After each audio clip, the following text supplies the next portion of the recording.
Chair Hart, just as an update, we are still waiting for Commissioners Bob and Conklin to join. I believe all others are on currently. Okay, thank you.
We have everybody yet? We're 2-minute warning.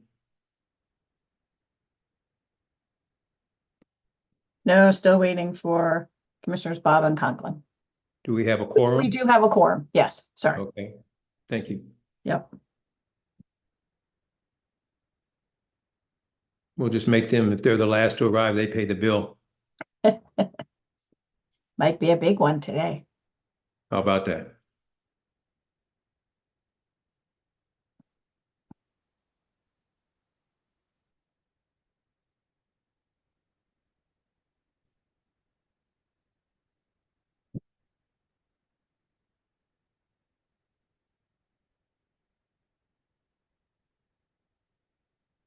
One-minute warning, guys.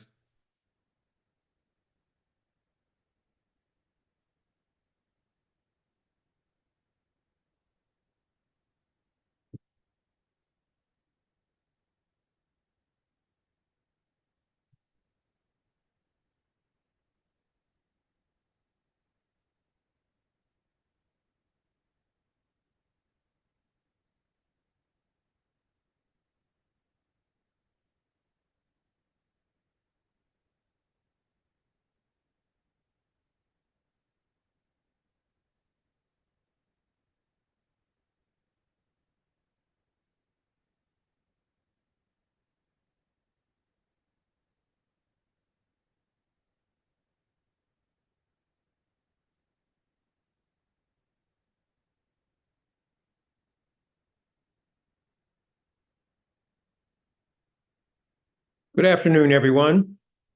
I hereby call this meeting of the Washington Metro Rail Safety Commission to order.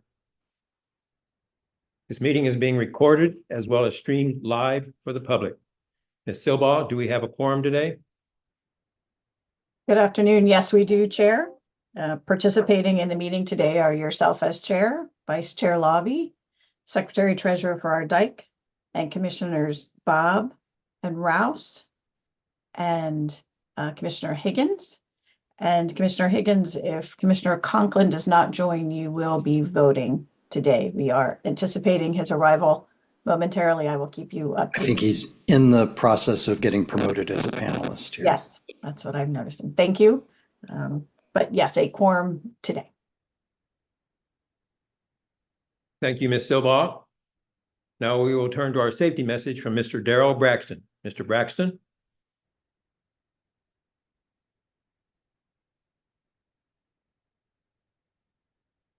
Mr. Braxton, you're muted. Sorry for that. Okay.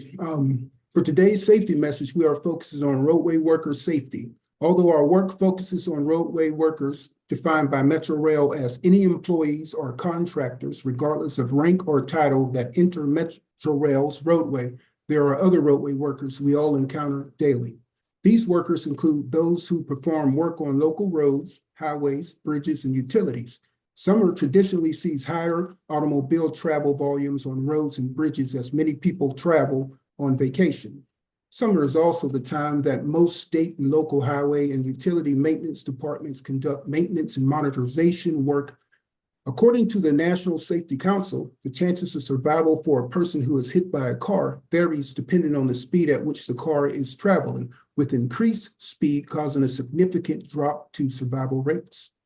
Do your part to protect yourself and everyone in work zones by planning ahead, paying attention to signage, obeying posted work zone speed limits, moving quickly but cautiously to open lanes when there are lane closures, and by keeping your distance from other vehicles.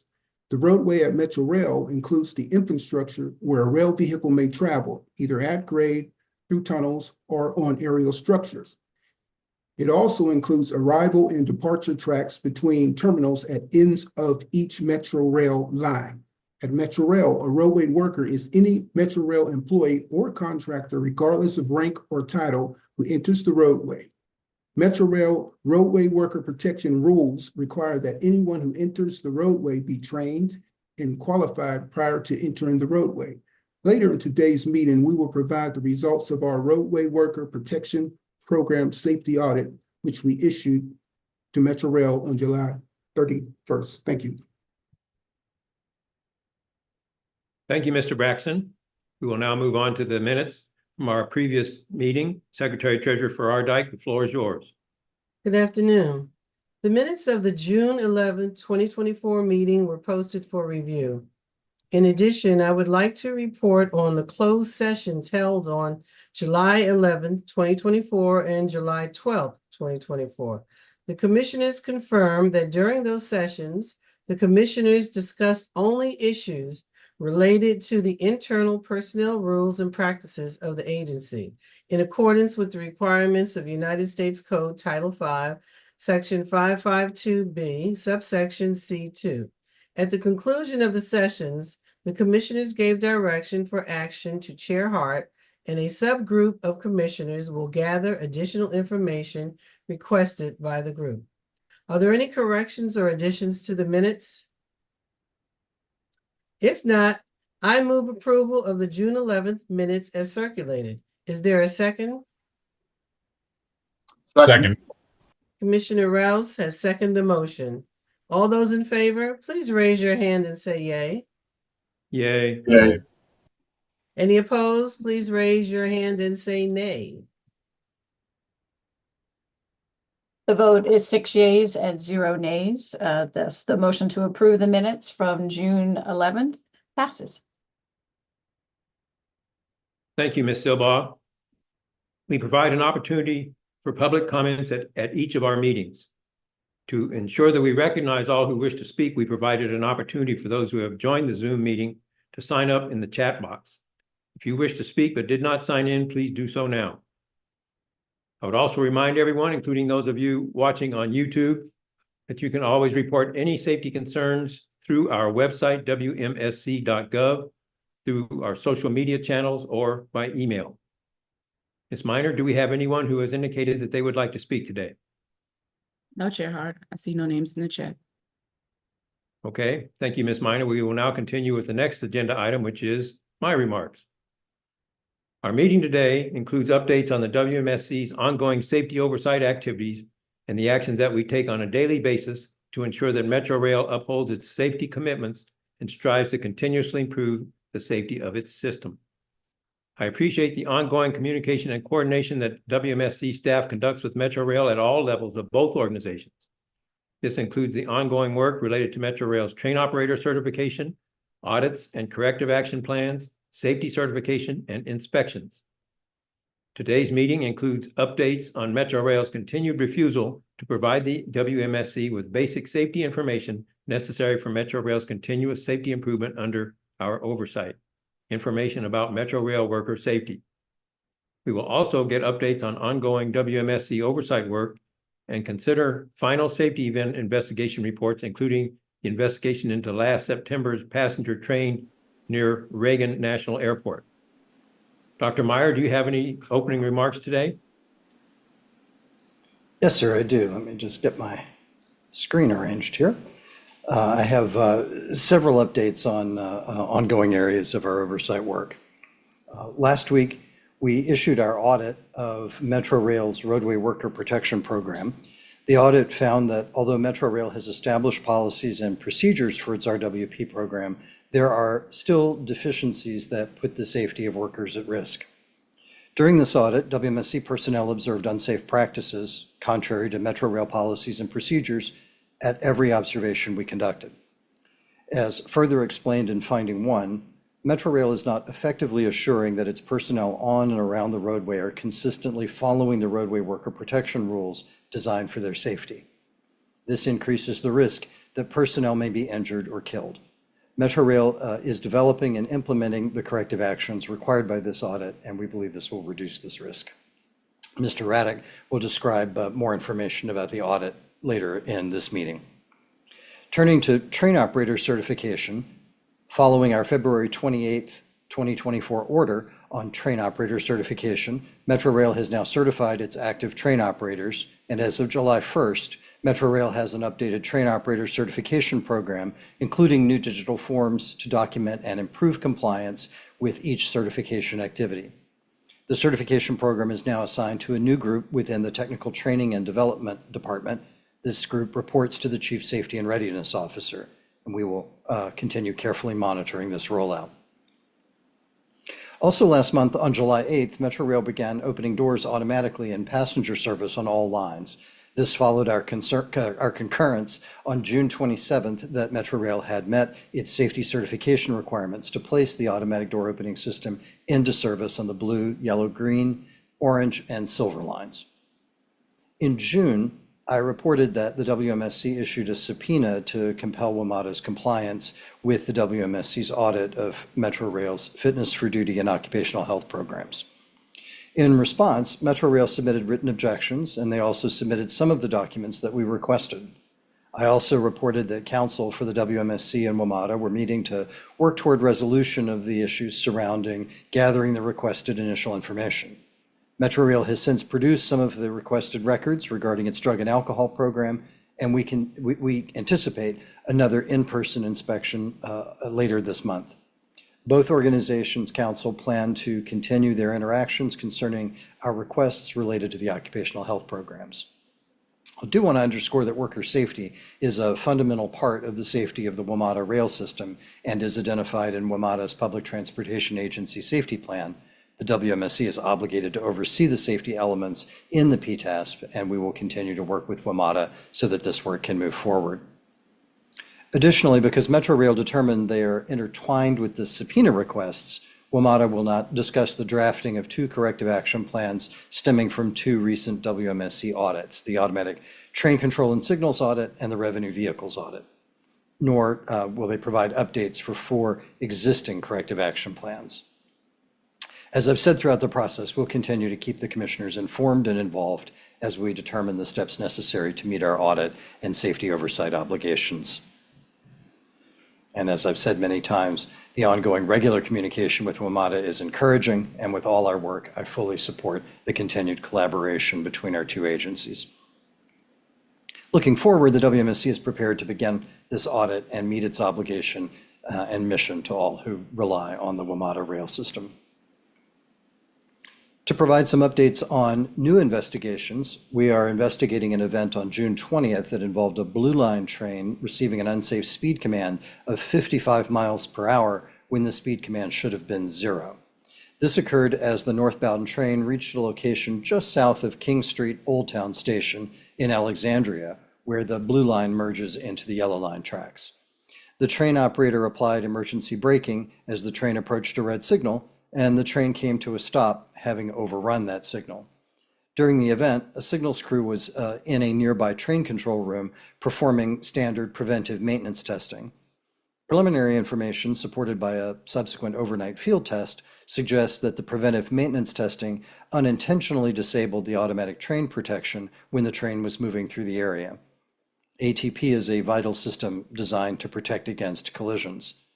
For immediate safety mitigations, Metro Rail has stopped conducting this type of test during passenger service hours, conducted a safety stand down, and has moved this part of the testing procedure to a different procedure that will only be used on out-of-service track segments. Metrorail is committed to reviewing its other procedures governing work on train control and signal systems to determine whether there are any other similar hazards.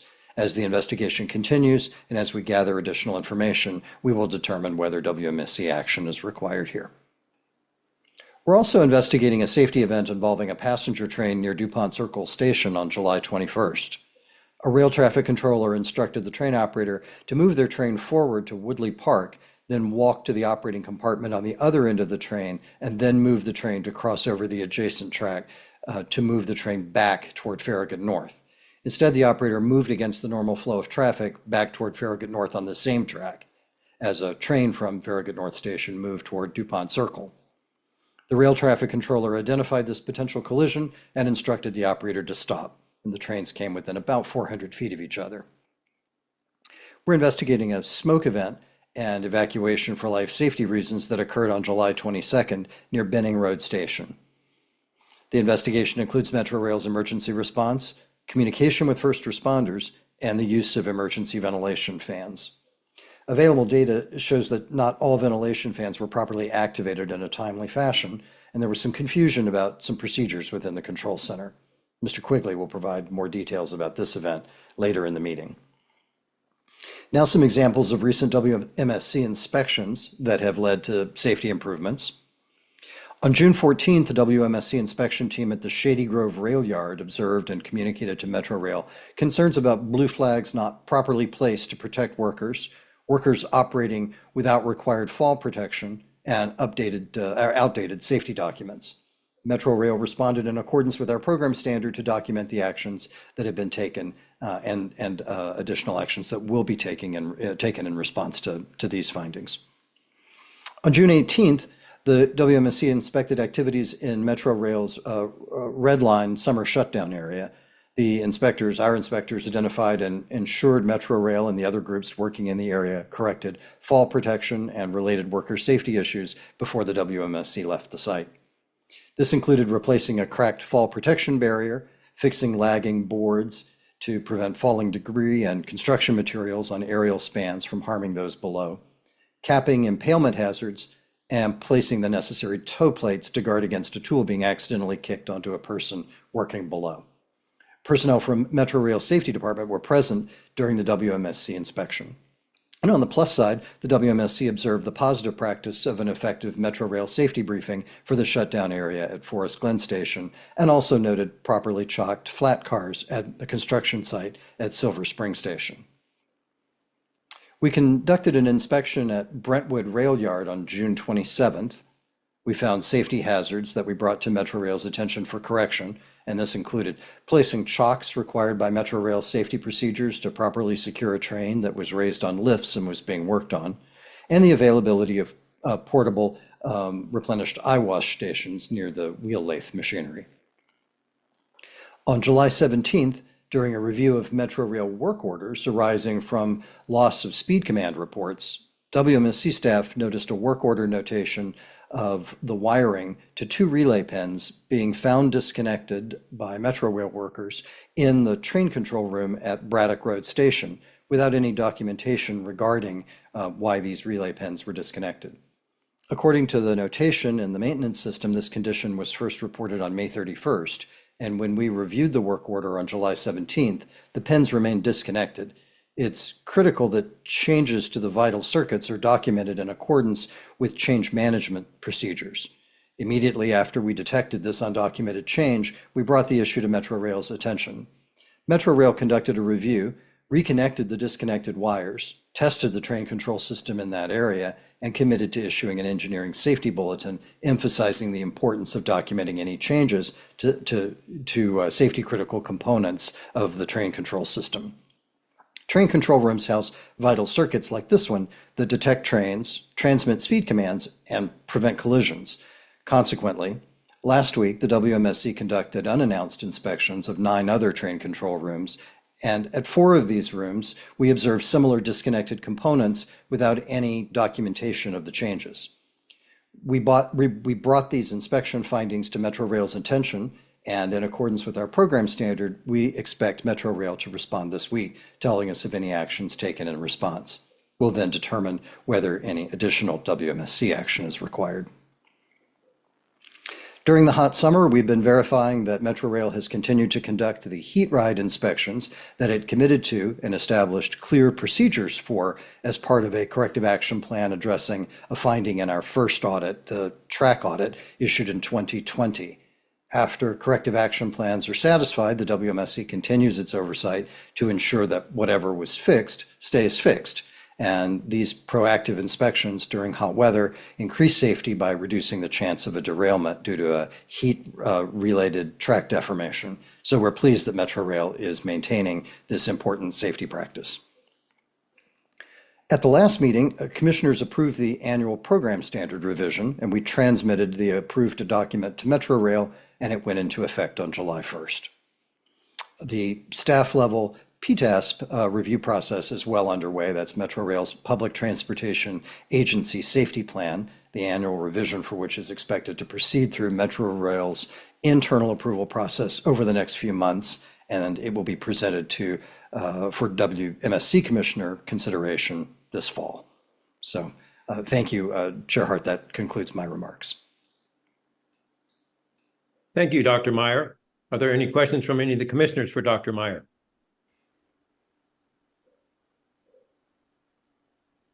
Okay, seeing none, we will now move on to our next agenda item, which is audits, with an update from Mr. Davis Raddick. Mr. Raddick? Thank you, Chair Hart. The WMSC is conducting our second triennial cycle of audits of Metro Rail's compliance with its Public Transportation Agency Safety Plan and associated commitments and requirements. As Dr. Meyer stated, the WMSC has not initiated the Fitness for Duty and Occupational Health Programs audit. As we work toward gathering all responsive documents to the initial requests, during 2 days in July, members of the audit team visited WMATA's new Carrollton headquarters to inspect and retrieve requested documents related to WMATA's drug and alcohol programs. The WMSC will return this month to WMATA's headquarters to inspect and retrieve additional documents on this topic. Council also are discussing the requests about the occupational health programs. Once those documents are collected and reviewed, the WMSC audit team is ready to begin the Fitness for Duty and Occupational Health Programs audit. As with all audits, we will conduct interviews and on-site inspection activities. Our Emergency Management and Fire Life Safety Programs audit is currently in progress. This audit includes items such as emergency preparedness and response, egress, and tunnel lighting. Currently, we are reviewing the initial documentation provided by Metro Rail. We expect interviews and on-site activities to commence later this month and continue into September. Last week, the WMSC issued an audit of Metro Rail's Roadway Worker Protection Program. Roadway worker protection is the primary method of protecting employees, contractors, and in emergencies, first responders and riders who need to be on or near the Metro Rail roadway, and is therefore essential to the safety of the WMATA rail system. The audit objectives included the assessment of Metro Rail's rules, practices, procedures, policies, and internal oversight of its roadway worker protection program. Metro Rail's processes for developing and adopting revisions or updates to the roadway worker protection program, and Metro Rail's training on the roadway worker protection program. As always, the complete audit report is available at wmsc.gov.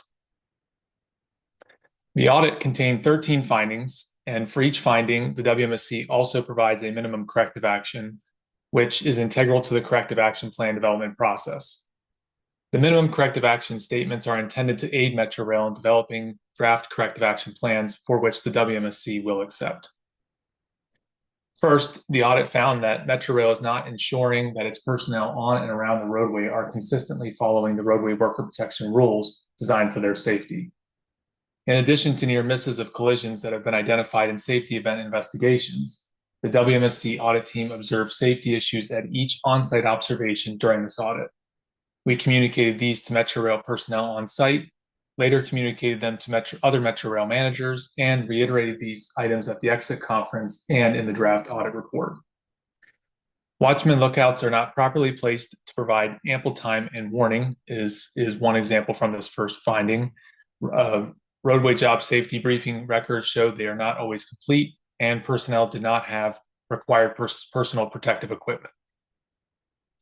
The second finding is that Metrorail is not providing its personnel with its up-to-date and accessible information about the locations where additional roadway worker protection is required to prevent serious injury or death. Metrorail is not consistently providing its personnel with a current quick access guide, also referred to as its track access guide. That provides safety information required for job safety briefings and to enable safe access to the roadway. Personnel throughout the audit, including personnel who were observed in the field, who were observed in training at Carmen Turner facility and during interviews, provided varying information on the guide currently in use and had various versions with them. Due to this finding and our proactive communication during the audit process, Metrorail recently printed some updated track access guides and is beginning to distribute them. The third finding states that Metrorail is not systematically identifying, tracking, and mitigating hazards related to roadway worker protection as required by its agency safety plan. Metrorail could only provide a list of some risks or issues related to rail operations control center feedback. The agency safety plan and a safety management system approach require identification, tracking, and mitigation of hazards for all personnel. The fourth finding states that Metrorail is training and qualifying personnel on outdated roadway worker protection related procedures and rules. Roadway worker protection qualification tests, instructional materials used in classrooms, training procedures, and other materials reviewed during this audit refer to outdated and superseded rules and processes that no longer apply. The fifth finding states that Metrorail has no process to ensure that areas requiring additional roadway worker protection are accurately identified on an ongoing basis. During this audit, the WMSC requested any existing Metrorail process or procedure to ensure that hotspots requiring foul time or greater protection are properly identified in accordance with Metrorail rules. No such process or procedure was provided. In 2023, the WMSC identified a permanent hotspot on the yellow line that Metrorail had not identified and communicated to personnel.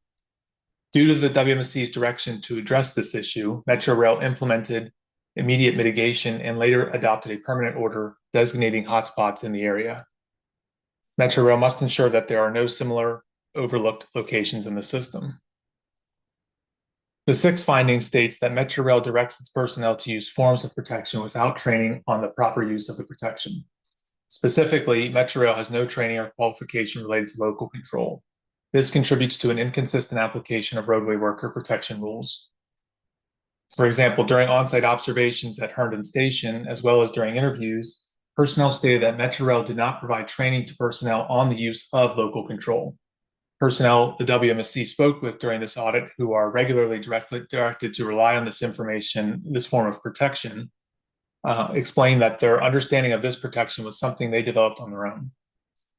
The WMSC observed RWP training classes that state that this protection is not taught there, but that the signals personnel provide instruction. The WMSC requested any such training, and Metrorail did not have any to provide.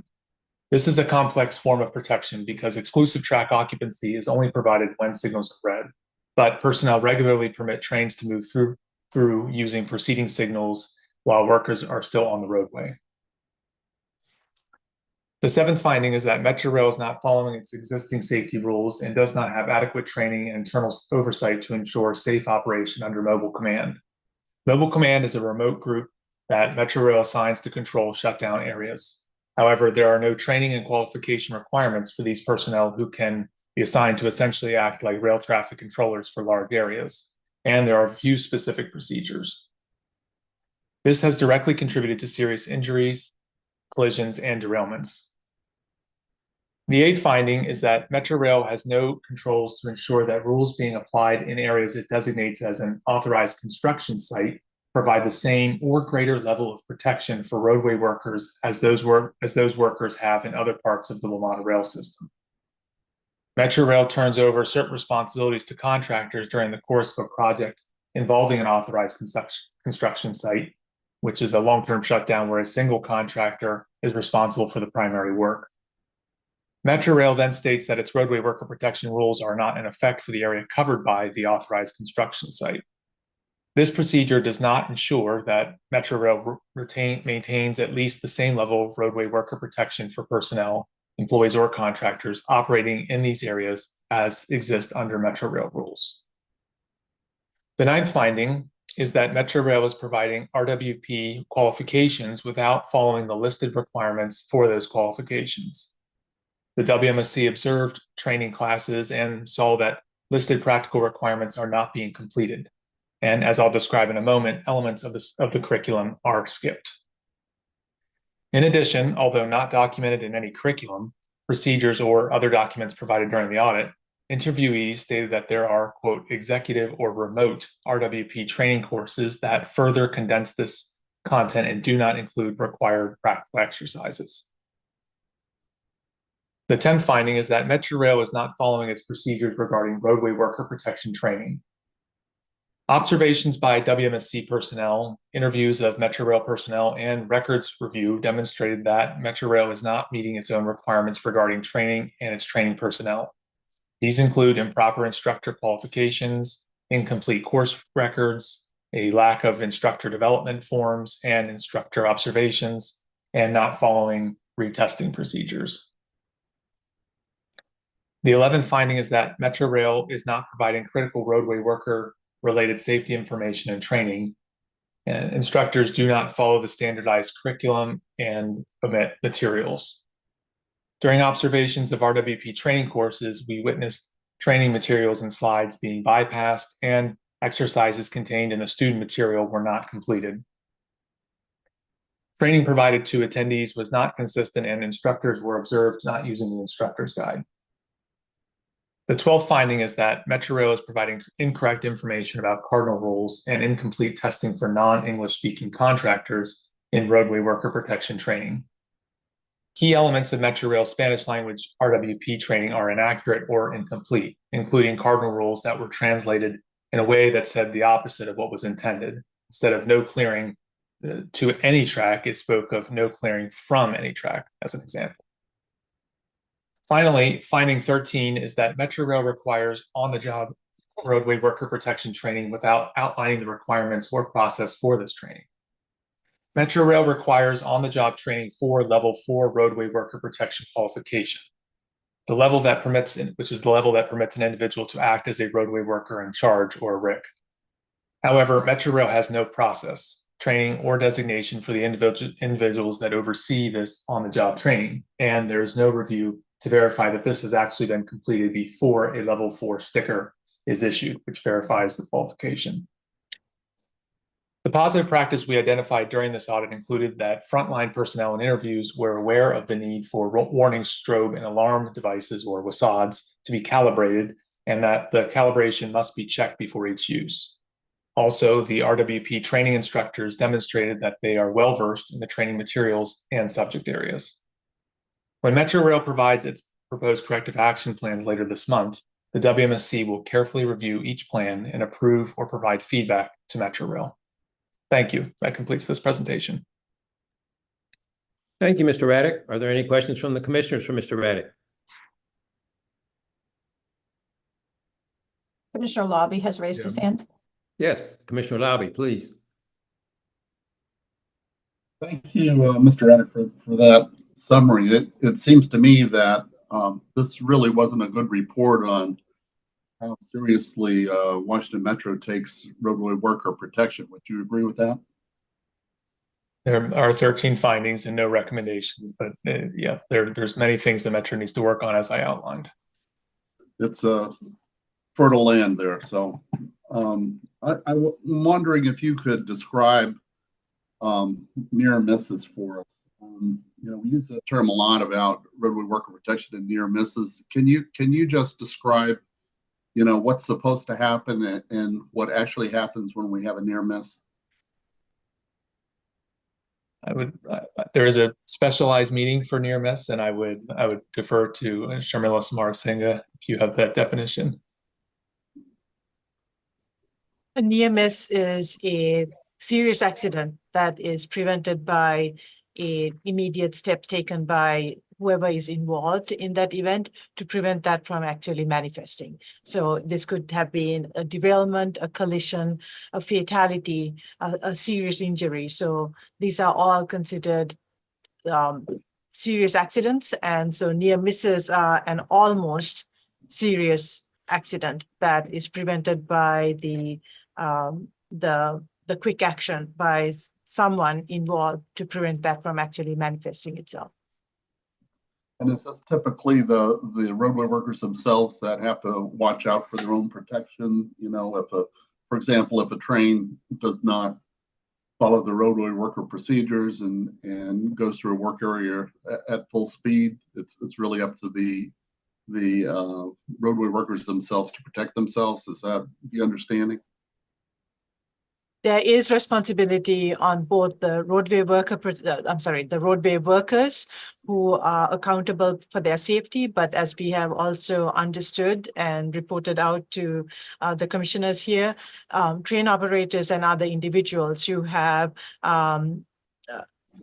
additional roles in operating trains and other vehicles through areas where there are roadway workers present are also trained to adhere to their own operating rules and practices, as well as have an understanding of what roadway workers expect and anticipate to be the required behaviors by, for instance, train operators as they are passing roadway workers. So there is a dual accountability. Each group is responsible for their safety, but there is accountability, not only just one group, but all the individuals and all the groups who conduct work as well as train operations throughout the Metro Rail system. Well, I just want to understand the environment that they're working in. If I'm a roadway worker under roadway worker protection, I have advanced mobile flaggers at the previous station. And the passenger train that's going to pass my location is supposed to pass, I believe, at 15 miles per hour while sounding the horn. That has changed, Commissioner Lobby. That rule changed on the 1st of March of this year. So no longer are they passing personnel at those reduced speeds. Okay, how are they passing personnel then? And I will ask either Bruce Walker on our team or Adam Quigley to specifically state which speed they need to be passing roadway workers at as trains pass roadway workers. Bruce, please go ahead. Yes, Commissioner Lobby. So as Shamila stated, the rule changed. And with the change or the revision to the rule is the speed was increased from 15 miles an hour to 35 miles per hour. And they also reduced or removed the requirement for the vehicle operator to sound the horn continuously in approach to the worker. So that was the rule change for the AMF procedure. So it's pretty much up to the, even with the roadway worker protections in place, it's pretty much up to the roadway worker to look behind them and watch out for whatever's coming. Is that correct? Well, they walk in the direction of traffic, so they are required to have a watchman lookout. WMATA changed the procedure for the watchman lookout, so there's no longer a 50-foot requirement, but the watchman lookout is ahead to provide the workers with ample time to get to a place of safety, which is they need at least need to be in a place of safety for at least 15 seconds before the vehicle or equipment gets to them. But yes, the onus of responsibility has been shifted in the direction of the roadway worker, to answer your question directly. So you know, in view of this audit that we just did, do we think that those changes are appropriate? We have discussed, we are members of the RSSC. We have discussed the changes with WMATA, and we have also asked for the research and methodology and the risk assessment that they did or put forth for the rule changes.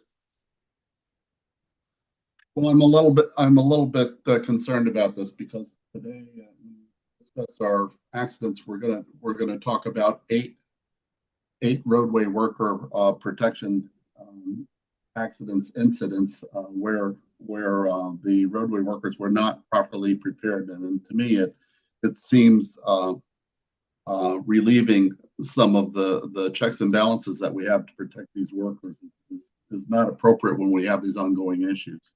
But I'll save those comments for later. Thank you. Understood. Thank you. And Chair Hart, Commissioner Rouse has his hand raised as well. Okay, thank you, Commissioner Rouse.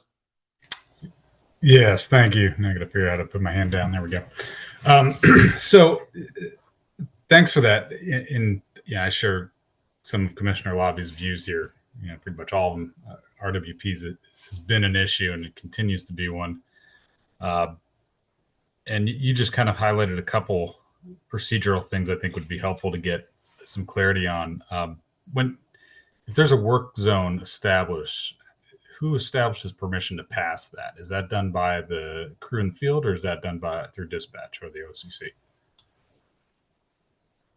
And Commissioner Rouse, you referred to a work zone. So there are mobile work crews who are moving from one station to the other. And the mobile work crews have a roadway worker in charge. And they are the ultimate authority in terms of doing anything outside of what the governing rule would allow in terms of train movement, equipment movement, and so forth. If you're talking about set work areas where exclusive track occupancy exists, there too, it's the roadway worker in charge who makes the final determination in terms of allowing equipment to go through that set work area. So I hope I answered your question.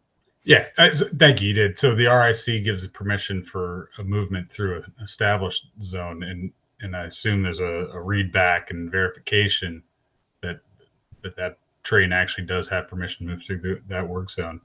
The 15-second watchman distance is a little bit confusing. I knew they moved it from 50 feet is not enough to do anything for any amount of speed, but do they provide distances to the RICs or anybody in charge to make sure they're establishing the appropriate distance from an oncoming train based on the maximum authorized speed And to establish that 15 seconds?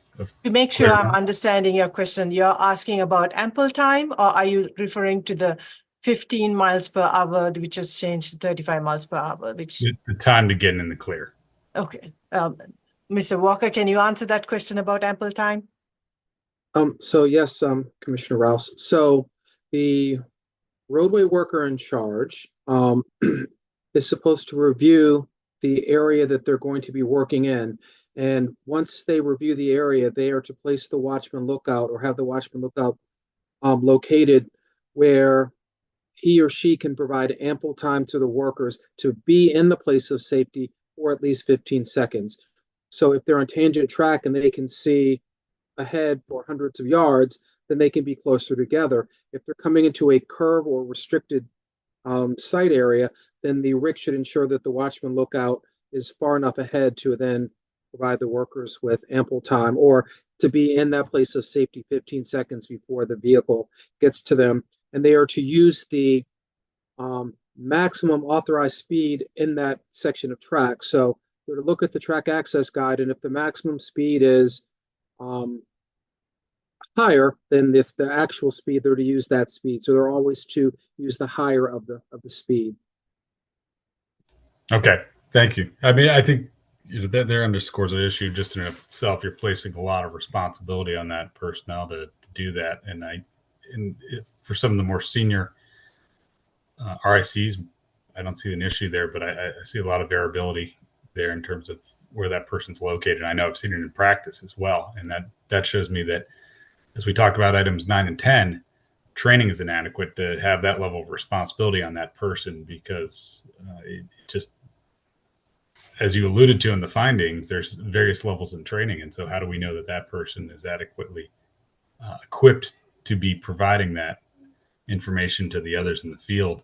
I've seen other places where it's just a simple table to remove any and all doubt, right? Here's where you stand for these speeds. Curving, even assuming there's a curve in the way in terms of affecting visibility, you always err on the side of conservativeness in that respect and just make sure it's simple so there's no doubt in terms of where that person's supposed to be, because that's something we've seen a lot of. Well, the watchmen thought they were supposed to be here, but they should have been another 100 feet, 1,000 feet away.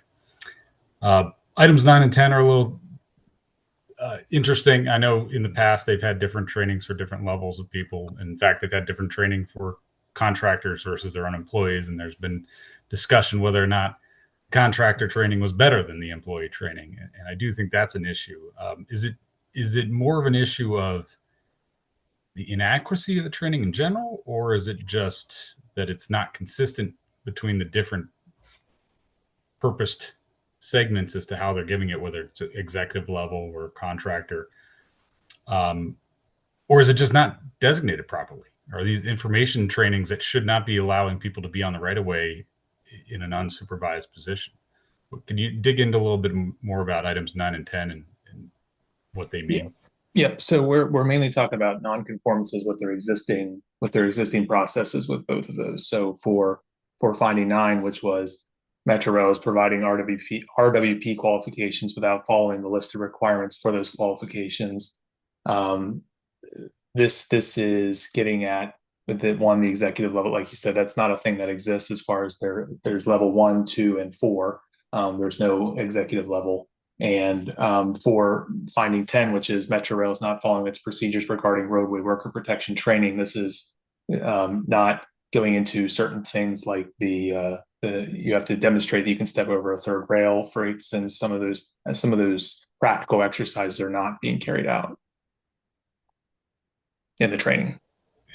I mean, and it gets to the essential question: is there a need to have any differences in the first place? I mean, I can see recurrency training versus initial training for new employees not familiar with the system, but functionally, this is another one where you're introducing, not you obviously, but introducing variability is going to flow down and have its effects. And yeah, it's even harder to track who did what if the requirements are different for every level. Should there even be any levels? I don't think it's not a question for you to answer. Obviously, I'm just posing it out there as we've talked some of these fundamental issues with the RWP program and mistakes we've seen in the field. There is an FTA NPRM out there for RWP programs. I guess that would be my question: is do we feel that some of the requirements in that will help us address some of these?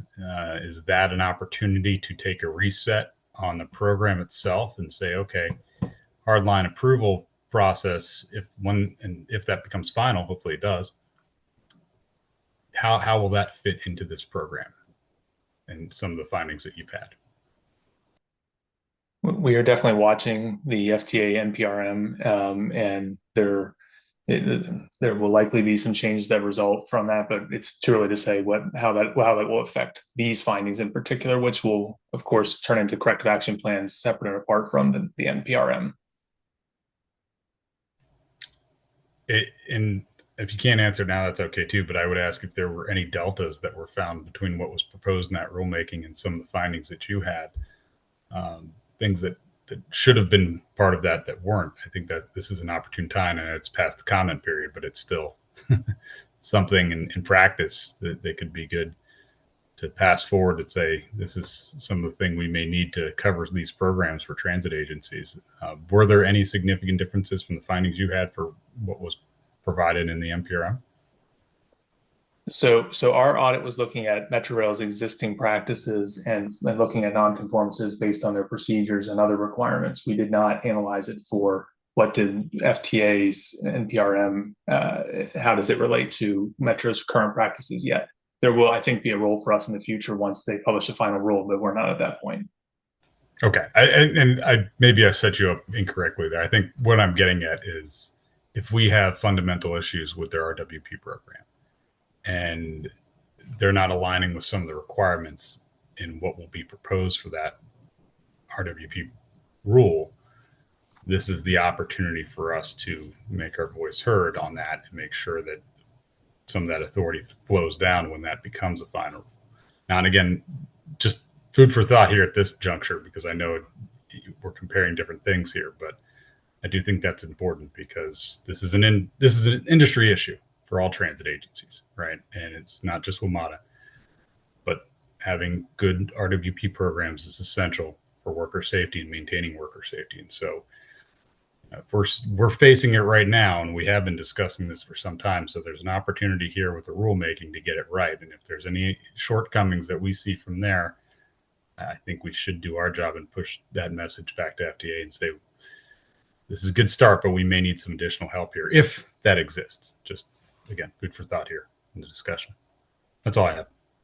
Well taken. Commissioner Rouse, just want to make sure that we underscore the fact that we did review the proposed rulemaking and provided our comments within the time frame required by FDA.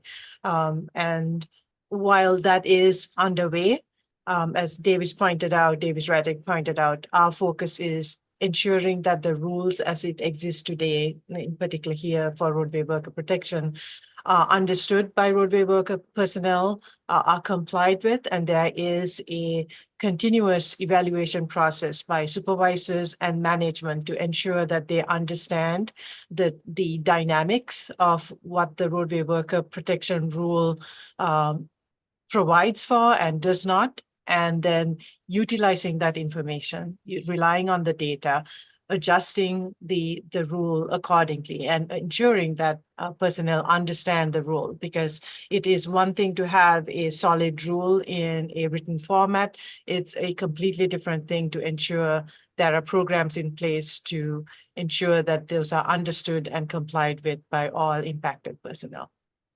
Understood, but I think the problem stems from, what requires you to put that in your program in the first place, right? And you get into that argument. You're talking execution. I absolutely agree, and that's a big part of our role here.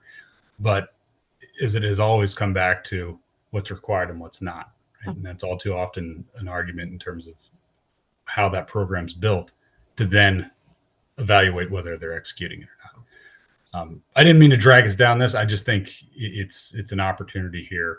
And regardless of the comment period, if we're facing this right now and there's observations that we need to share, I think we should share them if there are. I'm not saying that there are necessarily. Thanks. And Chair Hart, Vice Chair Lobby's hand is raised. Yes, Vice Chair, please go ahead. Oh, just in the spirit of common themes here, the ninth finding from this audit that Metrorail is providing roadway worker protection qualifications without following the listed requirements for those qualifications sounds very much like what we found with the operator certification also. So it seems to be a common theme with the training at Metrorail, and I know that training is now under the jurisdiction of the safety office. Hopefully they'll take note and do what needs to be done to make sure that whatever the qualifications are, that they are included in the training, and that when individuals are qualified to do different tasks at Washington Metro, they're truly qualified in all elements of that task. Thank you. Are there any more questions for Mr. Raddick from any of the commissioners? Thank you for these very helpful questions, this helpful conversation. I'm going to add one of my own, and I'm in agreement with the general sense of those questions, that this sounds like a step backwards, and I'm just curious.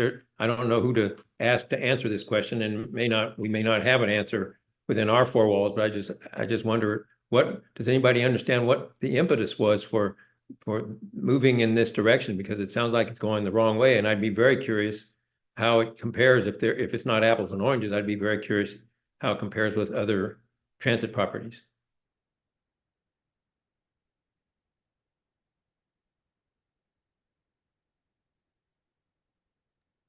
If there's nobody who has a good feel for that, I totally Chair understand. Hart, I'm sorry. I was trying to get to my unmute button. Can you clarify the question? It just sounds like it's going the wrong way, and I'm just wondering what's the impetus for like, did the employees themselves comment on this rule and say, this is going to make life more dangerous for me when I'm an RWP, so when I'm a roadway worker. So I'm just curious, what was the impetus for going? Is there a particular change you have in mind when you're asking what the impetus was? Well, the speed in itself, 15 to 35, is pretty alarming. That means your 15 seconds is going to significantly increase the distance you need to be seeing the train. And so there's lots of things that sound to me like this is making life more dangerous rather than less dangerous for the roadway workers.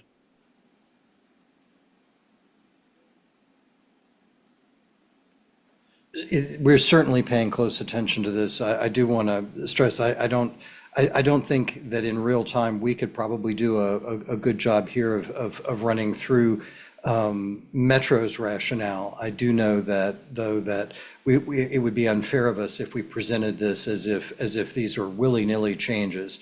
There is a desire to provide standardized speed restrictions across the system, and that played into the role of change.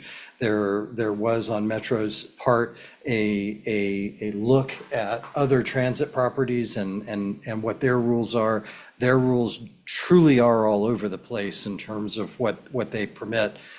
Some properties pass slower, some properties pass at track speed. So there's not a one size fits all that Metro could choose. So I know there were a variety of things that Metro had in mind as it considered the changes that have been made. But I think I would do a bad job if I tried to lead you through them. Well, that's why I say it may not be a fair question, because there's no way I would expect any of us to necessarily know what the thinking was behind it. And Chair Hart, Vice Chair Lobby's hand is raised. Yes, Vice Chair Lobby, please. Yeah, I'd just like to comment that I understand what you're saying, Mr. Mayor, and I understand the issues here, but if you have a problem with one of your programs, that's probably not the right time to loosen the standards on it. I mean, until you get the roadway worker program up and running, where we don't have 9 or 10 near misses to look at every 6 weeks, until you get that fixed, that's probably not the time. That's probably not the time that you want to increase the speed or really lessen the checks and balances that are in place. Once you got your program up and running, if you have to make some of these decisions, that's another matter, but not when you're getting 13 audit findings from WMSC and having all these near misses. If I were a roadway worker, track inspector, track maintenance, or whatever, I'd be very concerned by the changes in the policies here. Your point's well taken, and our audit findings are attempting to create a roadmap for Metro to sort of take the status quo and begin to move it in the right direction, and the direction that's going to be necessary when the FTA final rule is published. But in no way do we consider our audit to be our last words on this.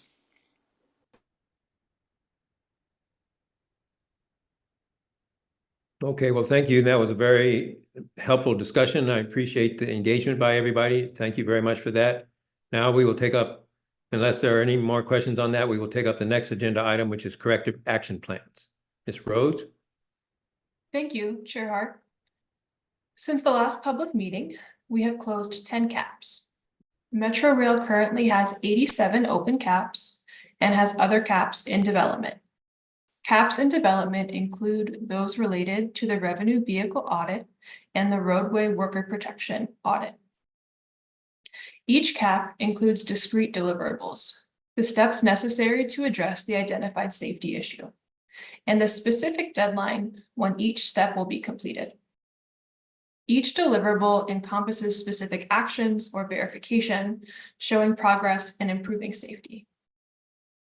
The WMSC conducts reviews of Metro Rail's submissions on an ongoing basis related to all currently open caps. Since the last public meeting, Metro Rail has submitted 18 new deliverables for WMSC review in Metro Rail's regular weekly submissions. As I mentioned earlier, the WMSC has closed 10 caps since the last public meeting. Cap C0084 addressed a finding from our 2021 roadway maintenance machines audit, which found that Metro Rail was not following and did not have effective safety certification and acceptance procedures from new Class 2 rail vehicles. To mitigate the hazard for vehicles already at Metro Rail that had been obtained in the time leading up to the 2021 audit, Metro Rail developed occupational hazard analyses for 21 rail maintenance machines that had not undergone appropriate certification processes at the time of our audit, and mitigated identified hazards. To address this moving forward so that vehicles are only put into service in accordance with safety requirements, Metrorail developed an acceptance procedure, submitted 5 rail maintenance machine safety certification packages as examples of this procedure in practice, and improved their safety and security certification program plan under this and other corrective action plans.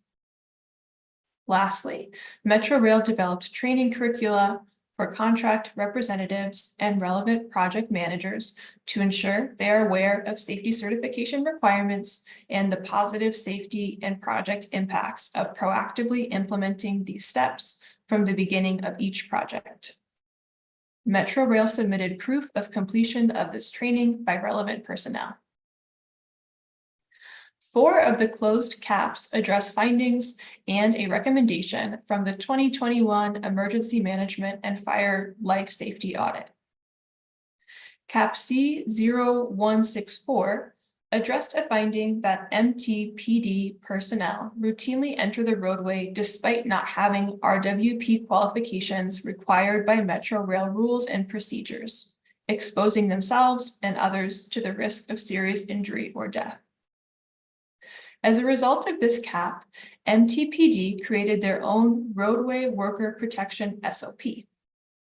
In it, it defined that the training requirements and materials from the standard Metrorail RWP training should be utilized in its initial in-service and annual in-service trainings. MTPD is now ensuring and tracking that personnel receive this safety training on a yearly basis.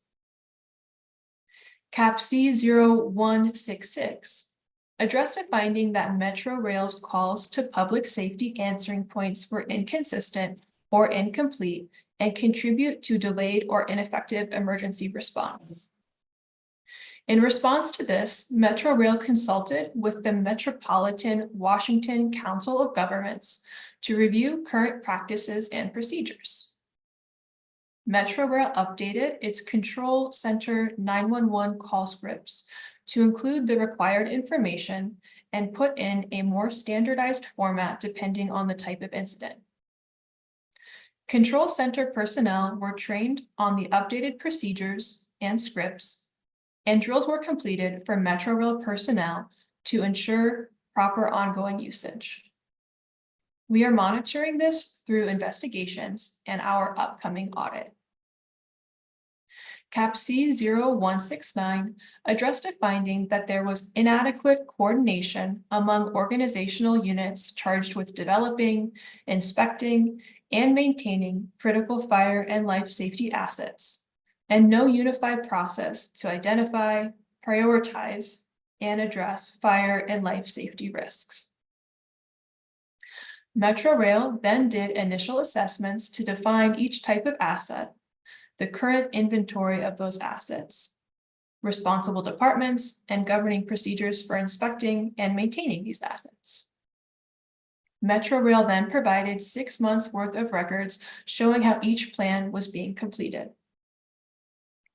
CAP C0178 addressed a recommendation issued because Metrorail fire and life safety signage was not consistent throughout the system. Metrorail's Office of Emergency Preparedness completed a review of the entire system, combined multiple existing resources into one central repository, and added requirements for regular maintenance checks for all signage. CAP C0185 addressed a finding from the 2021 Rail Operations Audit that Metrorail is not effectively training and certifying personnel authorized to operate trains on all active railcar fleets. This corrective action focused on personnel having training on each type of revenue vehicle. We are continuing to monitor Metrorail's train operator certification program through our February 2024 order and the 2 related CAPs, C0268 and C0269, that are in the process of being implemented. C0204 addressed a finding from our 2021 audit of station maintenance, elevators, and escalators that personnel were not signing logbooks according to Metro Rail policy, jeopardizing their safety while working. To correct this issue, Metro Rail developed a training including discussion of the safety reasons for signing the logbook before conducting work. Metro Rail provided evidence employees completed this training. Metro Rail also updated an SOP to define processes for reporting logbook deficiencies and to assign responsibility for continuous monitoring of logbook completion to the area superintendent and assistant superintendent. Metro Rail submitted 6 months of logbook completion records to show this process in action. These showed an increase in personnel properly utilizing the logbooks over this time. Lastly, Metro Rail completed formal job hazard analyses of 7 work tasks. These JHAs determined that Metro Rail should continue its existing safety precautions for these tasks. CAP C0227 addressed a finding from the 2022 track maintenance and training audit, which identified that Metro Rail was not meeting its training requirements, and there are inconsistencies in on-the-job training documentation for track personnel. To address this, Metro Rail's Technical Training and Development Department updated the Track Inspector Training Program SOP to include more specific requirements for on-the-job training and the related documentation. Technical Skills and Maintenance Training collaborated with the Track and Structures Department to verify implementation of the on-the-job training updates, along with the accuracy of the documentation supporting it. CAP C0228 addressed a finding from the 2022 track maintenance audit that personnel were not using the proper personal protective equipment when conducting hot work as required by Metro Rail's Hot Works Program Manual. To address this, Metro Rail provided personnel with information about the PPE requirements and the importance of these requirements to worker health and safety, and conducted and provided records of months of compliance checks for this PPE use. C0279 addressed a recommendation from the 2024 Revenue Vehicles Audit that identified that Metro Rail should update its railcar maintenance staffing assessment to account for current facilities, railcars, maintenance requirements, and other operational changes. WMATA submitted a hazard analysis in accordance with WMATA's approved procedure and the WMSC program standard as justification to accept the level of risk associated with this recommendation. Even after CAP is closed, the WMSC monitors Metro Rail's actions on an ongoing basis through our audit, inspection, and other oversight activities. Thank you. That completes this presentation. Thank you, Ms. Rhodes. Are there any questions from any of the commissioners for Ms. Rhodes? Yes, Yeah. Chair, Commissioner Fordike has her hand raised. Yes, Commissioner Fordike, please. It's pleasing and welcoming to view the positive results of all of these closed caps, and I look forward to the continuation that these things are put in place going forward. You know, I really welcome, I'd like to see this. You know, we hear of all these things, but here are some results, and it's a good thing. Thank you. Thank you. Thank you. And Chair Commissioner Bob has his hand raised. Yes, Commissioner Bob, please. I have a question. Can you hear me? Yes.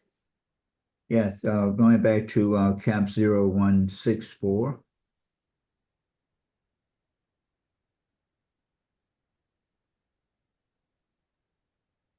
With reference to the rail safety program, we just had a pretty extensive discussion on rail safety. Worker protection, I might add. How does that particular cap relates to the previous discussion that we had with regard to worker roadway worker protection? Sure. So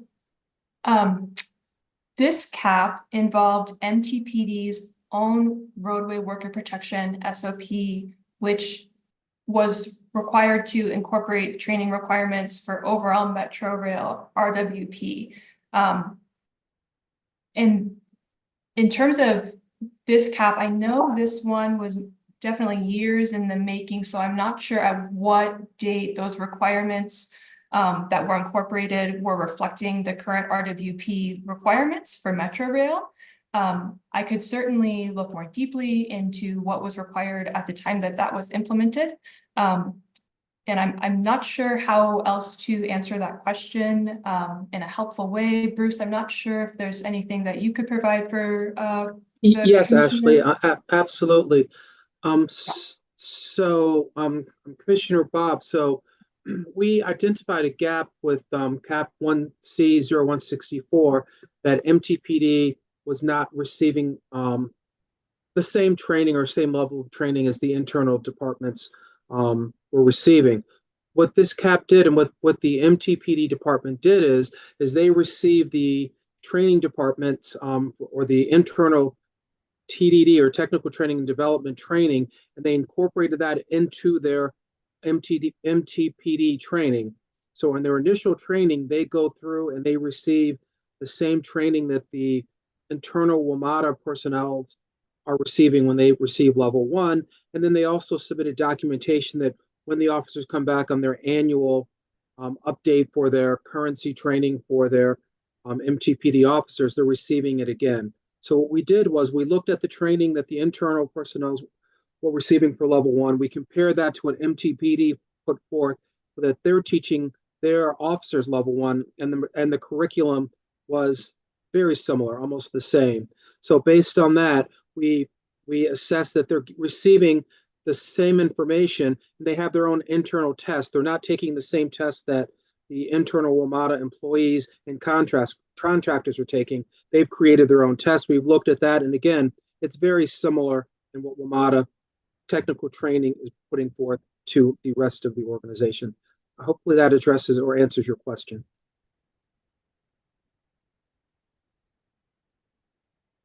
Is that helpful, Commissioner Bob, or is there anything else we could? Yes, thank you. It does answer the question. Thank you. Thanks, Bruce.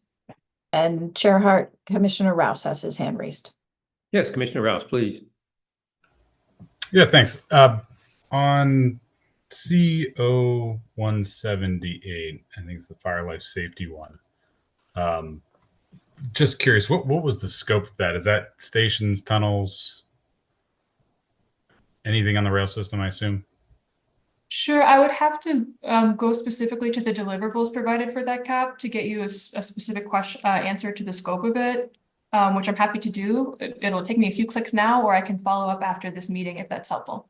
Follow up would be fine. I guess where I'm getting curious on this one, because there's a lot of drivers on how this can happen. I mean, you've got stations built at different times with different AHJs, authorities, that drive fire safety requirements.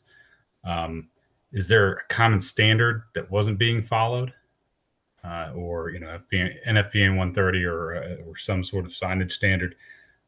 What was driving this difference? And I'm getting at how do we keep it from happening again? Because I know part of your process is go back and reevaluate, but I'm worried some of the drivers may be external to WMATA in the first place and may need a different way of addressing it so that we don't find ourselves in this position later on. Because I know I've witnessed this happen in different properties where different stations being built at different times and under different counties or areas of the system will constantly have evolving requirements. And so, collectively here with WMATA, how do we make sure if there is an inconsistency issue between standards, is it because they're being asked to be doing something different from other areas? Is it just they're just not following the same standard? What is it, and how do we keep it from happening again? Because I think signage is important. You want it consistent. You want it to be simple and clear when there's an emergency. And how do we prevent this issue from occurring? Or was it just Nobody's ever looked at it before, and this is the first time somebody's made sure you had the same signs throughout the system. Any more information there would be helpful, because I think it's a bit of a moving target for WMATA as well, and how do we address it? Sure.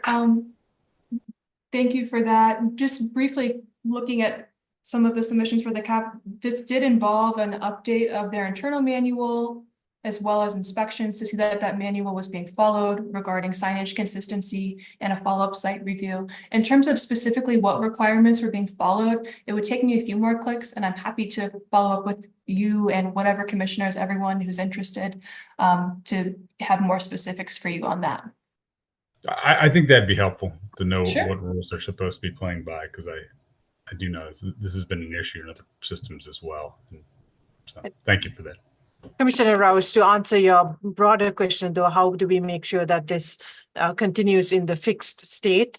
There is a emergency fire life safety audit that is coming up in the next 3 weeks, which is a repeat of the previous audit that was done that resulted in this finding and the corrective action that we just talked about. In addition to that, our WMSC team is out conducting inspections, which includes signage that pertains to emergency egress activities. So those are evaluated, and if there is an inconsistency or missing signage, we communicate that to Metro Rail per our program standard as soon as those inspections are complete. And then we also get information from Metro's own conduct of inspections that pertain to emergency and egress signage, which they are focused on ensuring maintains the consistency that was standardized as a result of this new standardized signage process. So those are at least the 3 different ways we will ensure that the changes that have been made here and led to our closing this CAP continues to be maintained. Yeah, I'm with you. I think it's more of a maintenance issue in the past where I've seen it. I don't really, to be honest with you, whether you have a little green exit guy running out a window or whatever, or the sign exit, as long as you're consistent and, more importantly, maintaining it, I think is the bigger issue there, because especially in a rail system where you have brake dust accumulate and other things, it wears out and you can't see the sign you're supposed to see. So more concerned with the maintainability of those signage and make sure it's available. So I think that's a good program, because it's often overlooked and forgotten about until there's an accident or incident, and people are saying, well, why didn't they go out the exit? Well, they couldn't find the sign that said exit, right? So thank you. Thank you for those very helpful questions. Any more questions from Ms. Rhodes? I'm not seeing any further hands, Chair. Okay. Thank you, Ms. Silva. And moving on, we will now move on to our next agenda item, which is an update on some of the WMSC's latest activities that oversee Metro Rail safety certification process. Paul Smith, WMSC Director of Systems Engineering, will present this item. Mr. Smith? Thank you, Chair Hart. Metro Rail's safety certification process is a critical element of Metro Rail's safety management system. Identifying and understanding failure modes or hazards and proactively mitigating the likelihood and severity of those hazards in a systematic way, as documented in Metro Rail's policy and procedures, provides for the overall safety of the Metro Rail system. Metro Rail is required to carry out this work for each of its projects that meet its criteria for safety certification. Metro Rail implements its safety certification program, and we oversee Metro Rail's work through field observations, document and data review, and regular meetings with Metro Rail, as well as by observing the discussions among Metro Rail safety certification committees and working groups. Our extensive oversight work and open, consistent, iterative communication provides Metro Rail with the greatest opportunity to address any identified issues prior to an infrastructure or system being placed into revenue use. In accordance with our program standard, we designate specific projects for the WMSC's in-depth review of Metro Rail's safety certification activities. For these projects, Metro Rail may not activate the asset or systems into service until the WMSC concurs that Metro Rail has conducted its safety certification process, including hazard identification and any mitigations or corrective actions.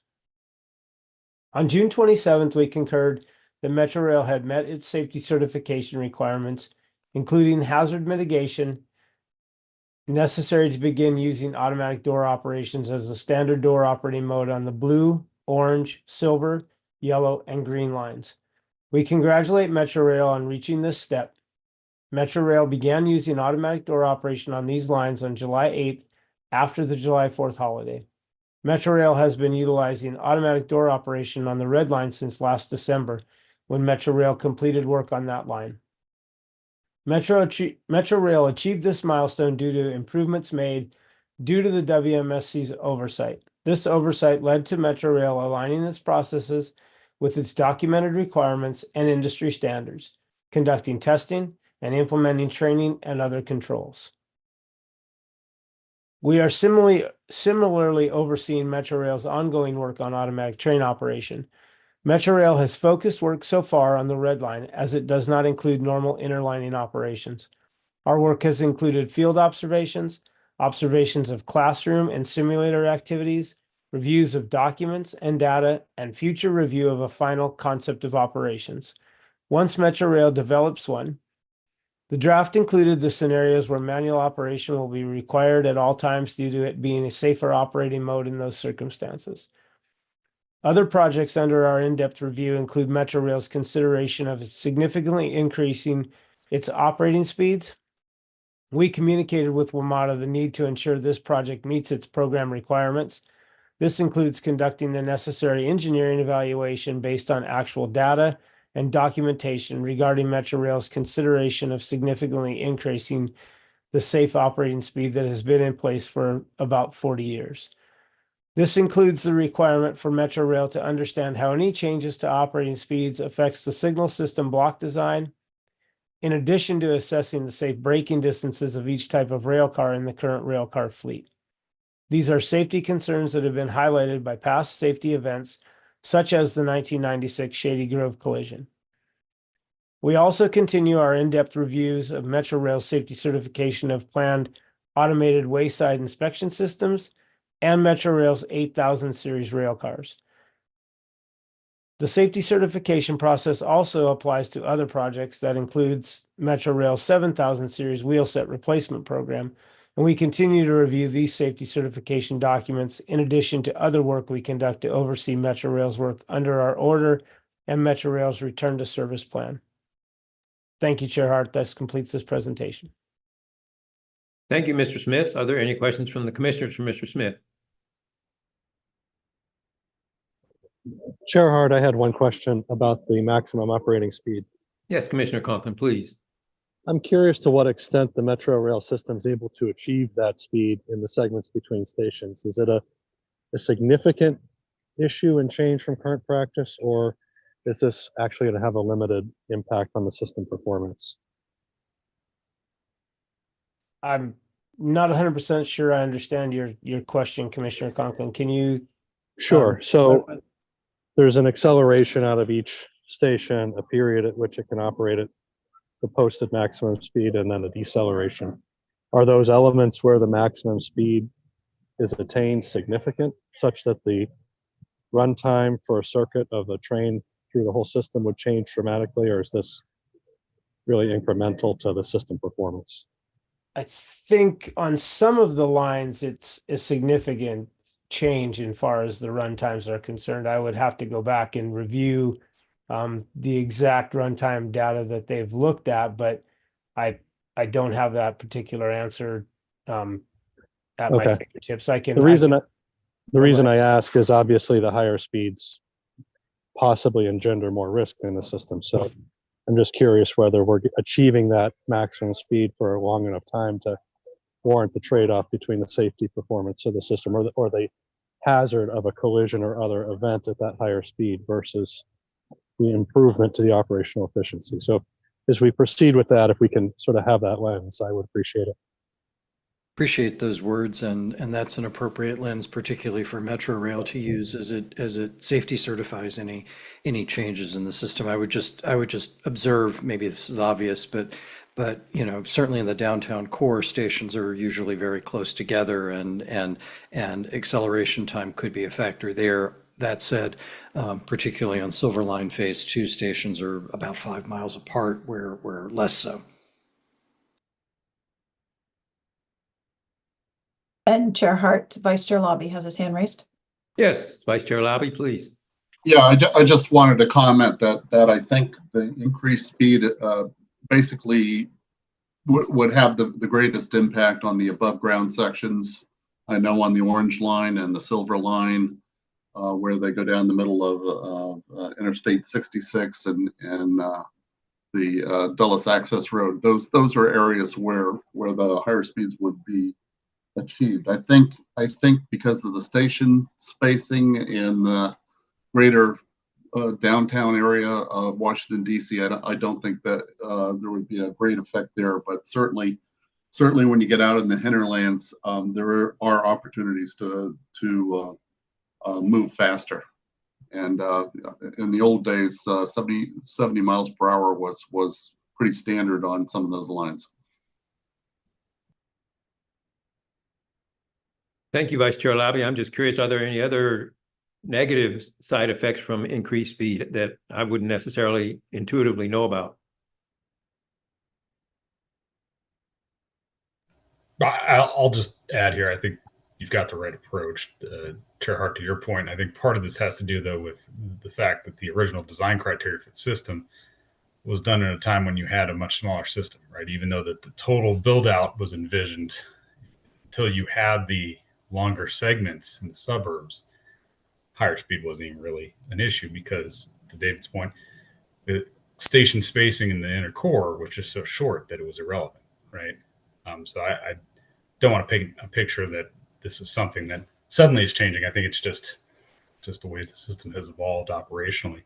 But the things that Paul has identified, and we've talked about a couple times now, is the core safety issues you'd ever want to look at when you're talking about speeds on an operating railroad. It's braking distances, block distances, designs, and curving speeds, as we've talked about before, right? And what each vehicle can do and how it was designed in terms of the system. So I think you're doing the right thing, making sure they take a look at those things, because again, many of those were designed or established when it was a different system too, right? So they didn't have the benefit of taking those design criteria for a longer segment.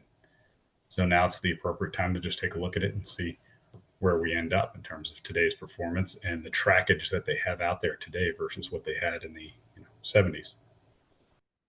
Yeah, thank you, Commissioner Ross. Well, I'm thinking of high speeds increase brake wear significantly, more than linearly, maybe even exponentially. It probably increases wear and tear on the track and the wheels, and there are a lot of other aspects of higher speeds that need to be addressed. So it's not just a simple matter. I mean, timing is an important issue, but it's not just a simple matter of timing, because there is a lot more to it than just that. Well, and not to continue down an undue rabbit hole, but definitely speed also is related to vibration, and it's also related to the structural limits of certain aspects of the system. So it's all related, and that's certainly why it's all connected in the program of oversight that we do. Are elevated structures susceptible to speed problems?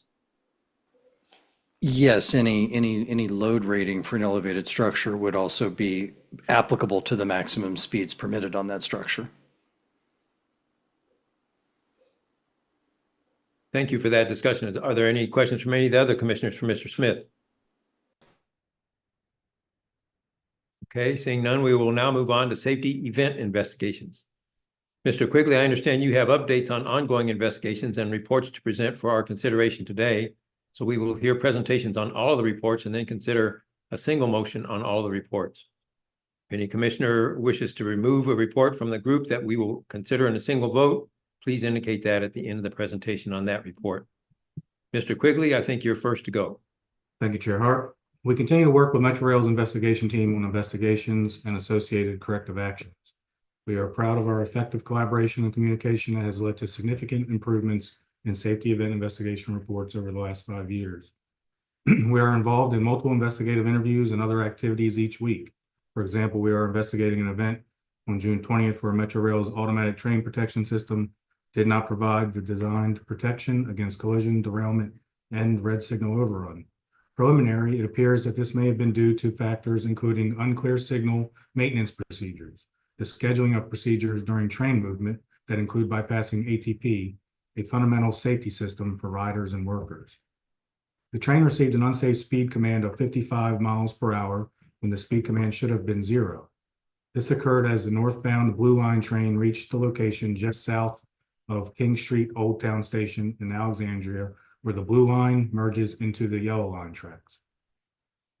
The track circuit is designed to provide no greater than a 28 mile per hour speed command in all circumstances when it is safe to move, and a 0 mile per hour speed command when the signal is red. And it was in this case. The train operator did not react to the unsafe speed command. The train operator applied emergency braking as the train reached the red signal, and the train stopped after it overran the red signal. The train operator then moved the train over an improperly aligned switch. This occurred in manual operating mode. The train operator then continued on. More than an hour after this red signal overrun and near miss of a collision or derailment, personnel examining the switch identified that the damage they were responding to would have been caused by a red signal overrun.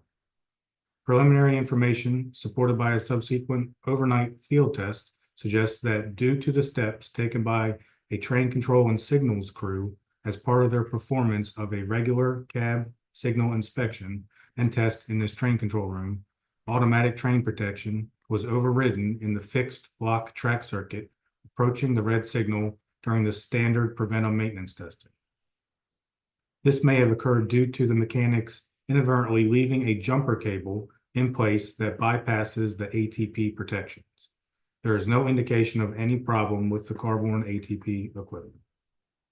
We are also investigating whether the red signal overrun alarms are displayed to rail traffic controllers as intended.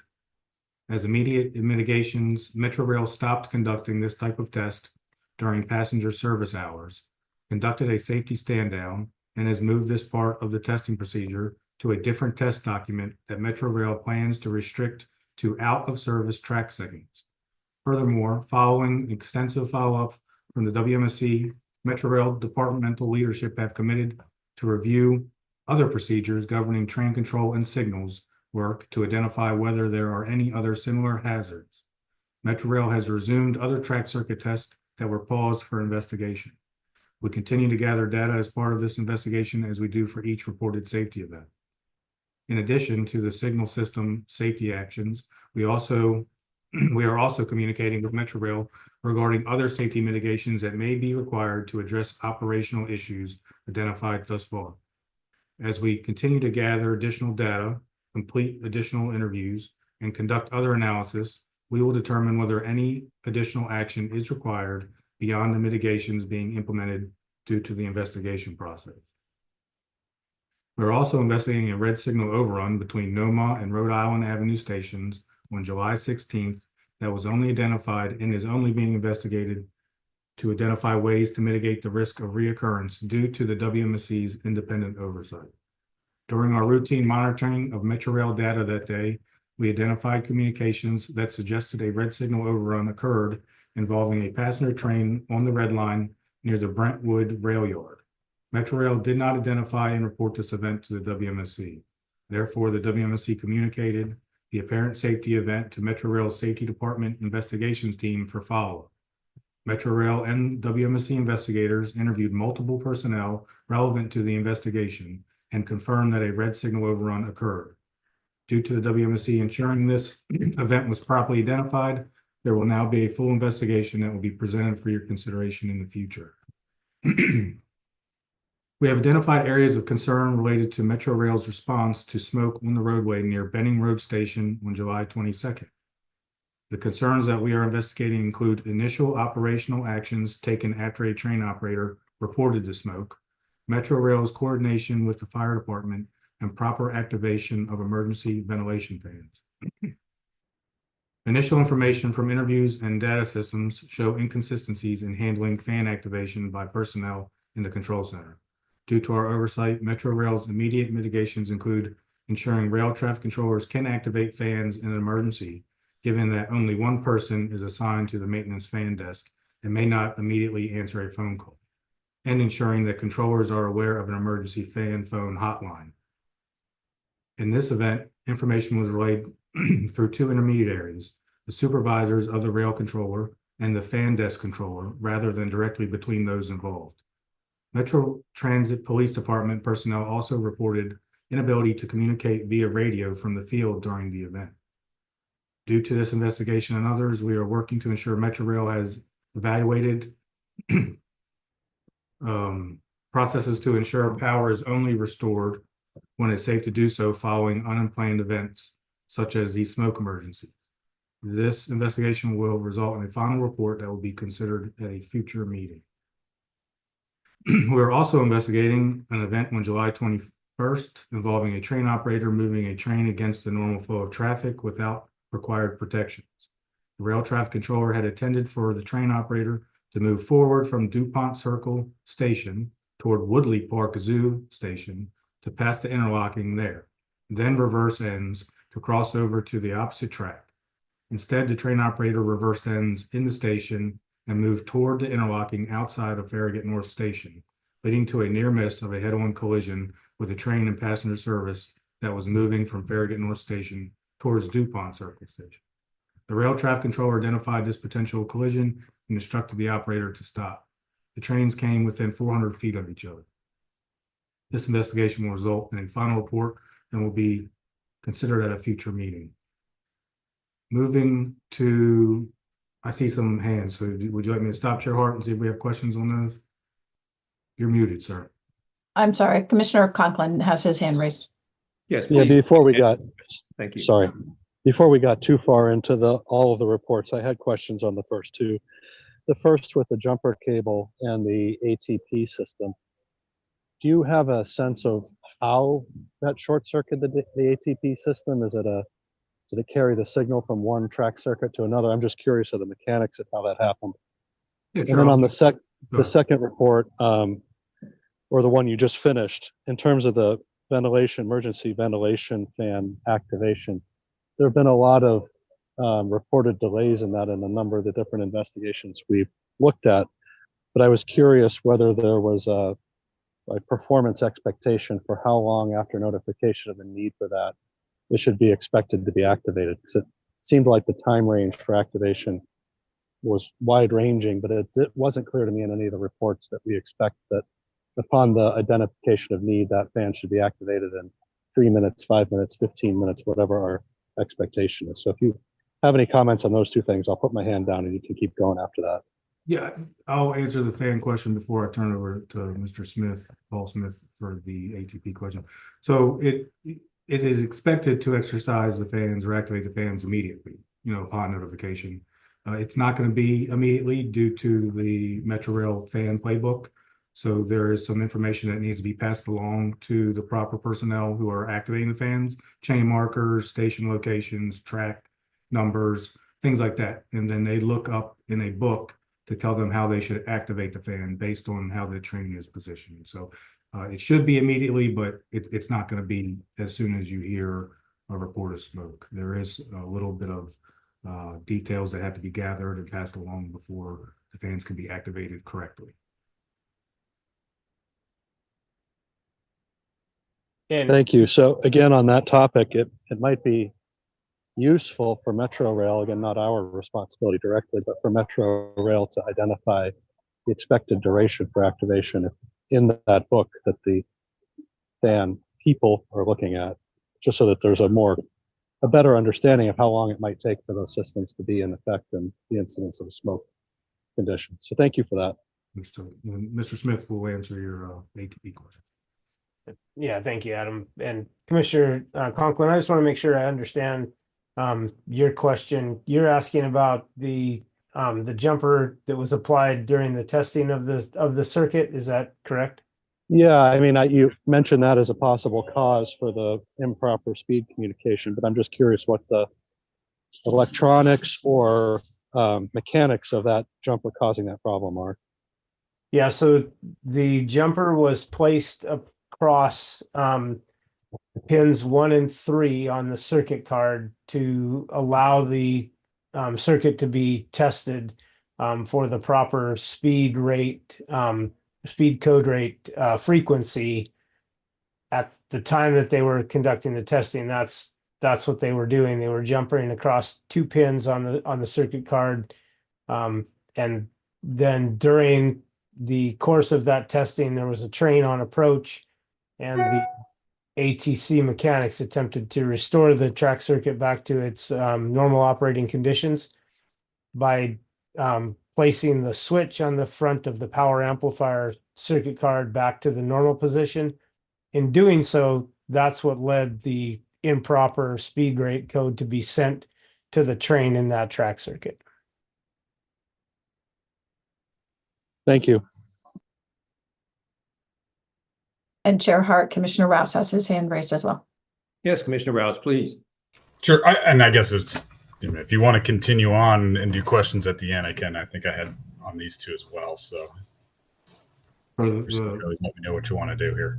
But For the past couple events we kind of went through, you can, go ahead and answer.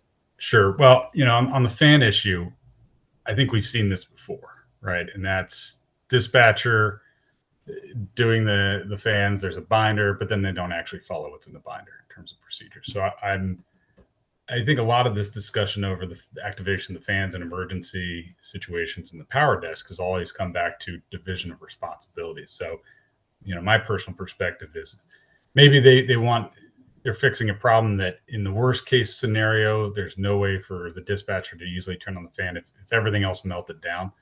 But the core problem is, why isn't that person available at the desk to activate the fans immediately, right?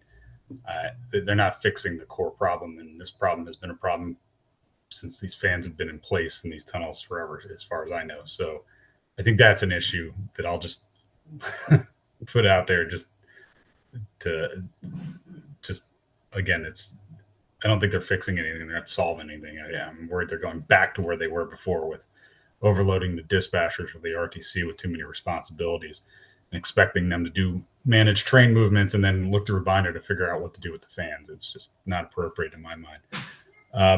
The other issue, though, on the accident you mentioned that we just talked about in terms of the wrong side failure with the ATP system, there were 2 elements there. And did I understand it from the report correctly that it wasn't reported that they had moved through the switch the wrong way? How did that happen? That the crew found that it appeared they'd gone through the switch because they passed a red. Was that just the way that was written, or did they not actually report something when that happened? Yeah, the operator reported something along the lines of having speed commands past a red signal. I don't have speed commands anymore. It was not very clear and detailed, nor it wasn't, hey, I just passed a red signal. It was something about speed commands, having speed commands. Signal was red, now I'm past the signal. So the controllers, I think, went back to the operator and asked if they were already past the signal, if they needed a permissive block. Did they, thinking that they possibly lost speed commands after they had passed the signal. And that's kind of what they assumed. And the operator came back and said, yeah, I don't have speed commands now. So they gave the operator permission to continue on without verifying the switch was, against that train. And that's how they were able to travel the switch. So they received permission from the controllers to continue through the switch. The controllers did not identify that the switch was laying in the wrong position and did not identify that the train had passed the red signal. I think it was with the ATC crew in the train control room. It was, as you can tell, a very bizarre incident. For how it happened and how it was reported, and that's why there was that 1 hour kind of delay of really realizing what had happened. Okay, so the whole host of Mr. issues Quigley, there. can you please just speak up a little bit louder and clear? I'm having a hard time. You're going in and out. Yes, Okay. thank you. All right. But in terms of moving the train, the operator didn't do a reverse move without permission. They received permission before they made all their movements.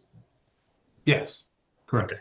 Yeah, that was, I was trying to figure that out from the report. So thanks for clarifying that. I think that's important to note because it's, one of these discussions we're going to continue to have is was everybody on the same page in terms of what should have been occurring in terms of movement authorities and movements?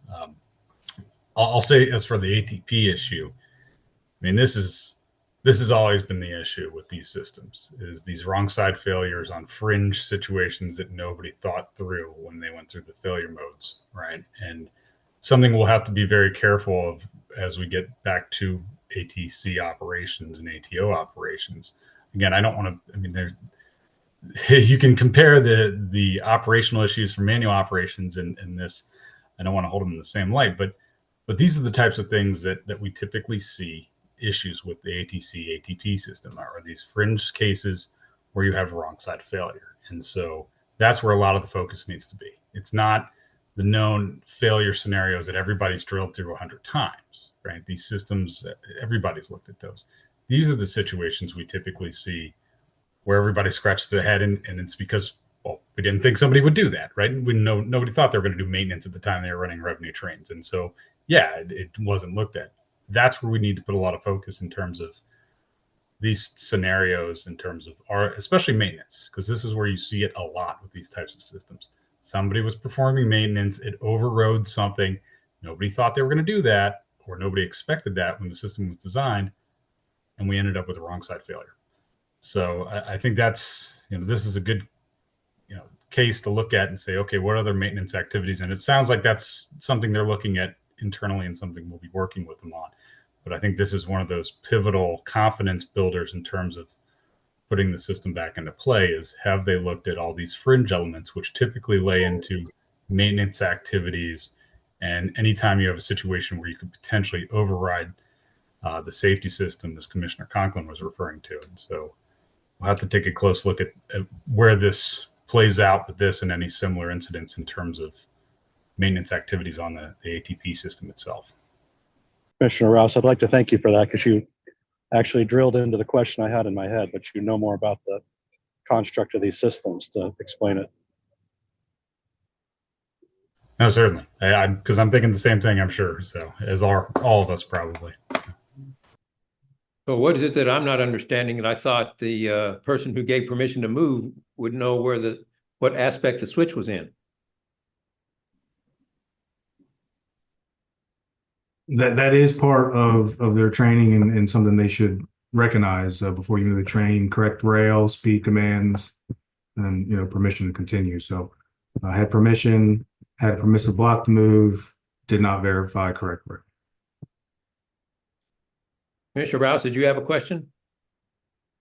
No, it's Commissioner Lobby, Vice Chair Okay. Lobby. All right, please, Commissioner Lobby.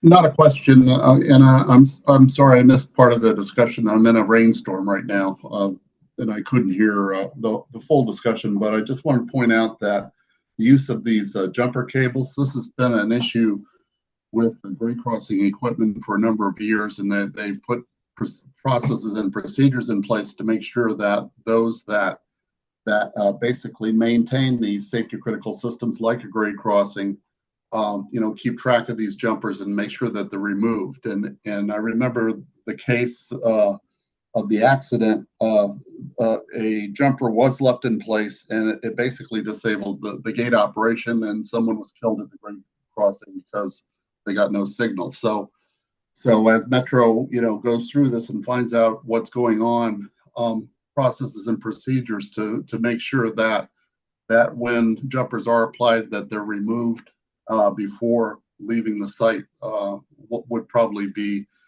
something that they need to consider.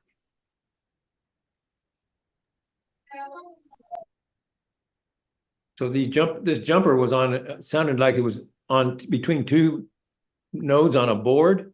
In other words, it wasn't a big jumper cable like I'm thinking of for starting my car. This was a much smaller device than that. That's correct. Sounds like it would be easy to miss that it's there, when it sounds like it would be an easy one to forget about. And that's been the issue of, with the grade crossings as part of the test procedures. They use jumper cables to activate the crossing so they can observe it, even though there's no train coming. And there's other tests that they have to do where they use these jumper cables. But if you're going to use them, you got to remember to take them with you when you leave, or you may have disabled a critical function of the system. And And what they are, they're two alligator clips on a piece of wire. So it's not a big deal and it's easy to miss. Thank you, Vice Chair Lobby. Any further questions before we move on? I don't see any other hands. Okay, let's go to the investigation reports that are before us today. Absolutely. Moving to the investigation reports before you today. Let's see, that includes a derailment, fatigue, drug and alcohol, red signal overruns, and improper train movements that led to a near miss of collisions involving passenger trains, improper roadway worker protection safety events, improper door operations, hazardous material spills, and an evacuation for life safety reasons. Investigation Whiskey 304 relates to the derailment just south of Reagan National Airport on September 29th, 2023. A brake disc fell from a 3000 series rail car near the trailing end of a southbound train soon after the train left the station. As shown by markings on the concrete bridge structure, the brake disc bounced down the track bed. Video from the following train briefly shows the brake disc just before the derailment. The brake disc had come to rest leaning against the inside of the left running rail. That following train struck the brake disc, causing that train to derail. The train operator responded to the derailment as required by reporting the derailment, verifying the derailment when directed by the rail traffic controller and communicating with passengers on the train. No one was hurt. Metrorail evacuated riders using a rescue train pulled up to the rear of the derailed train. The derailed train remained on the bridge. It derailed toward the third rail and away from the safety walk. The derailment caused significant damage to the track infrastructure. The investigation identified that Metrorail did not have the necessary maintenance practices and supervisory and engineering oversight in place to prevent and detect the loosening and potential failure of the brake disc. This brake disc type is used on Metrorail's 2000 and 3000 series rail cars. The 6000 and 7000 series brake discs designs are different. After the derailment occurred, a cross-functional WMSC team responded to the derailment location immediately. Other members of the WMSC team off-site gathered and monitored Metrorail data, including train movement logs, information on the rail cars in each train consist, and radio communications, and coordinated with additional Metrorail personnel. When the WMSC team arrived, some Metrorail personnel had entered the roadway and walked to the derailment location without the required coordination with the incident command to ensure safe and effective response and recovery. As Metrorail later validated, the executives were on the roadway without coordination with incident command, which was a serious safety risk. The WMSC followed safety procedures and coordinated with the Metrorail personnel in charge of the scene at the incident command post. We appreciate the effective coordination with the Metro Transit Police Department, Office of Emergency Preparedness, Rail Car Maintenance, the Metropolitan Washington Airports Authority, and other personnel. Metrorail did not consistently maintain awareness and communicate to its personnel who the incident commander was or where the command post was located. Metrorail later identified that its incident management framework training should be reviewed. The WMSC participated at the station in an initial interview of the train operator of the train that derailed, inspected the derailment location and the area leading up to it, inspected the brake disc lodged under the derailed train, and identified that it came from a different series of rail cars, inspected the train, and observed the download and playback of forward-facing video from the derailed train. The WMSC team coordinated on-site with Metrorail's investigations team to ensure that Metrorail identified and inspected the trains that preceded the derailed train, and that Metrorail properly maintained the integrity of relevant evidence. We made sure that Metrorail identified the train that had the brake disc had fallen from, which was at the time at the end of the line. We made sure Metrorail documented the conditions of the train, kept the train out of service, and moved it safely to a rail yard. We later observed the inspection of the train in the rail yard. The WMSC ensured that Metrorail conducted and provided sufficient metallurgical analysis of the damaged and dislodged bolts. The results of this analysis are included in the investigation report. At the derailment location, Metro Rail's track repairs included fastener studs, E-clips, concrete grout pads, and the emergency guardrail that is designed to reduce the risk of a train that derails falling from the bridge. No damage was identified on the underside of the bridge deck. The investigation identified Metrorail's insufficient maintenance practices and maintenance oversight to detect the loosening and potential failure of the brake disc attachment during routine maintenance checks. The investigation identified inadequate inspection and installation procedures for brake discs. During the investigation, as I noted, Metrorail took steps to address these issues. Related to the rail cars, Metrorail developed a process and conducted fleet-wide checks on 2000 and 3000 series rail cars in the days after the derailment. Metrorail developed a torque tightness check process and incorporated it into ongoing periodic inspections. Based on WMSC observations, this has been updated and improved. Related to emergency response, Metrorail increased the planned frequency of announcements of the location of the incident command post during an emergency. Metrorail is revising the incident management framework process and training and plans to address training gaps, including for executives and those who may take on incident management roles to address gaps related to basic functions and skills. The Metro Transit Police Department issued a memo to staff about the importance of keeping track of who is on scene, which is known as personnel accountability in the emergency management process. Metrorail is also working to implement caps related to emergency management and railcar maintenance practices and hazard identification and mitigation. In addition, we are preparing to begin our next audit of Metrorail's emergency management and fire life safety. Thank you. That completes this presentation. Thank you, Mr. Quigley. Are there any questions from any of the commissioners for Mr. Quigley? Vice Chair Lobby has his hand raised. Yes, Vice Chair Lowry, please. Yes, Mr. Quigley, thanks for that report. You know, it was a very interesting report. Can you tell us what the root cause of the loss of the brake disc was? The bolts were not being properly tightened. So they were not properly torqued when the brake disc was mounted originally, right? Correct. Okay, and there were some comments on the inspection procedures for the train that weren't followed. Would a proper inspection, you know, per the Metro requirements, would they have found this problem before if the proper inspection procedures had been followed? I will, John, if Mr. Lorenzo is available to answer, he's the car expert, so I'll have him answer those questions. John, if you're available. Okay, well, that was I saw comments about the inspection procedures, and I was wondering whether this would be on the list of things that you would look at to make sure that there weren't any loose fasteners. And I had one other question. Maybe somebody else should answer this also. When you have an incident like this, somebody has to decide where the incident command center goes. How is that determined?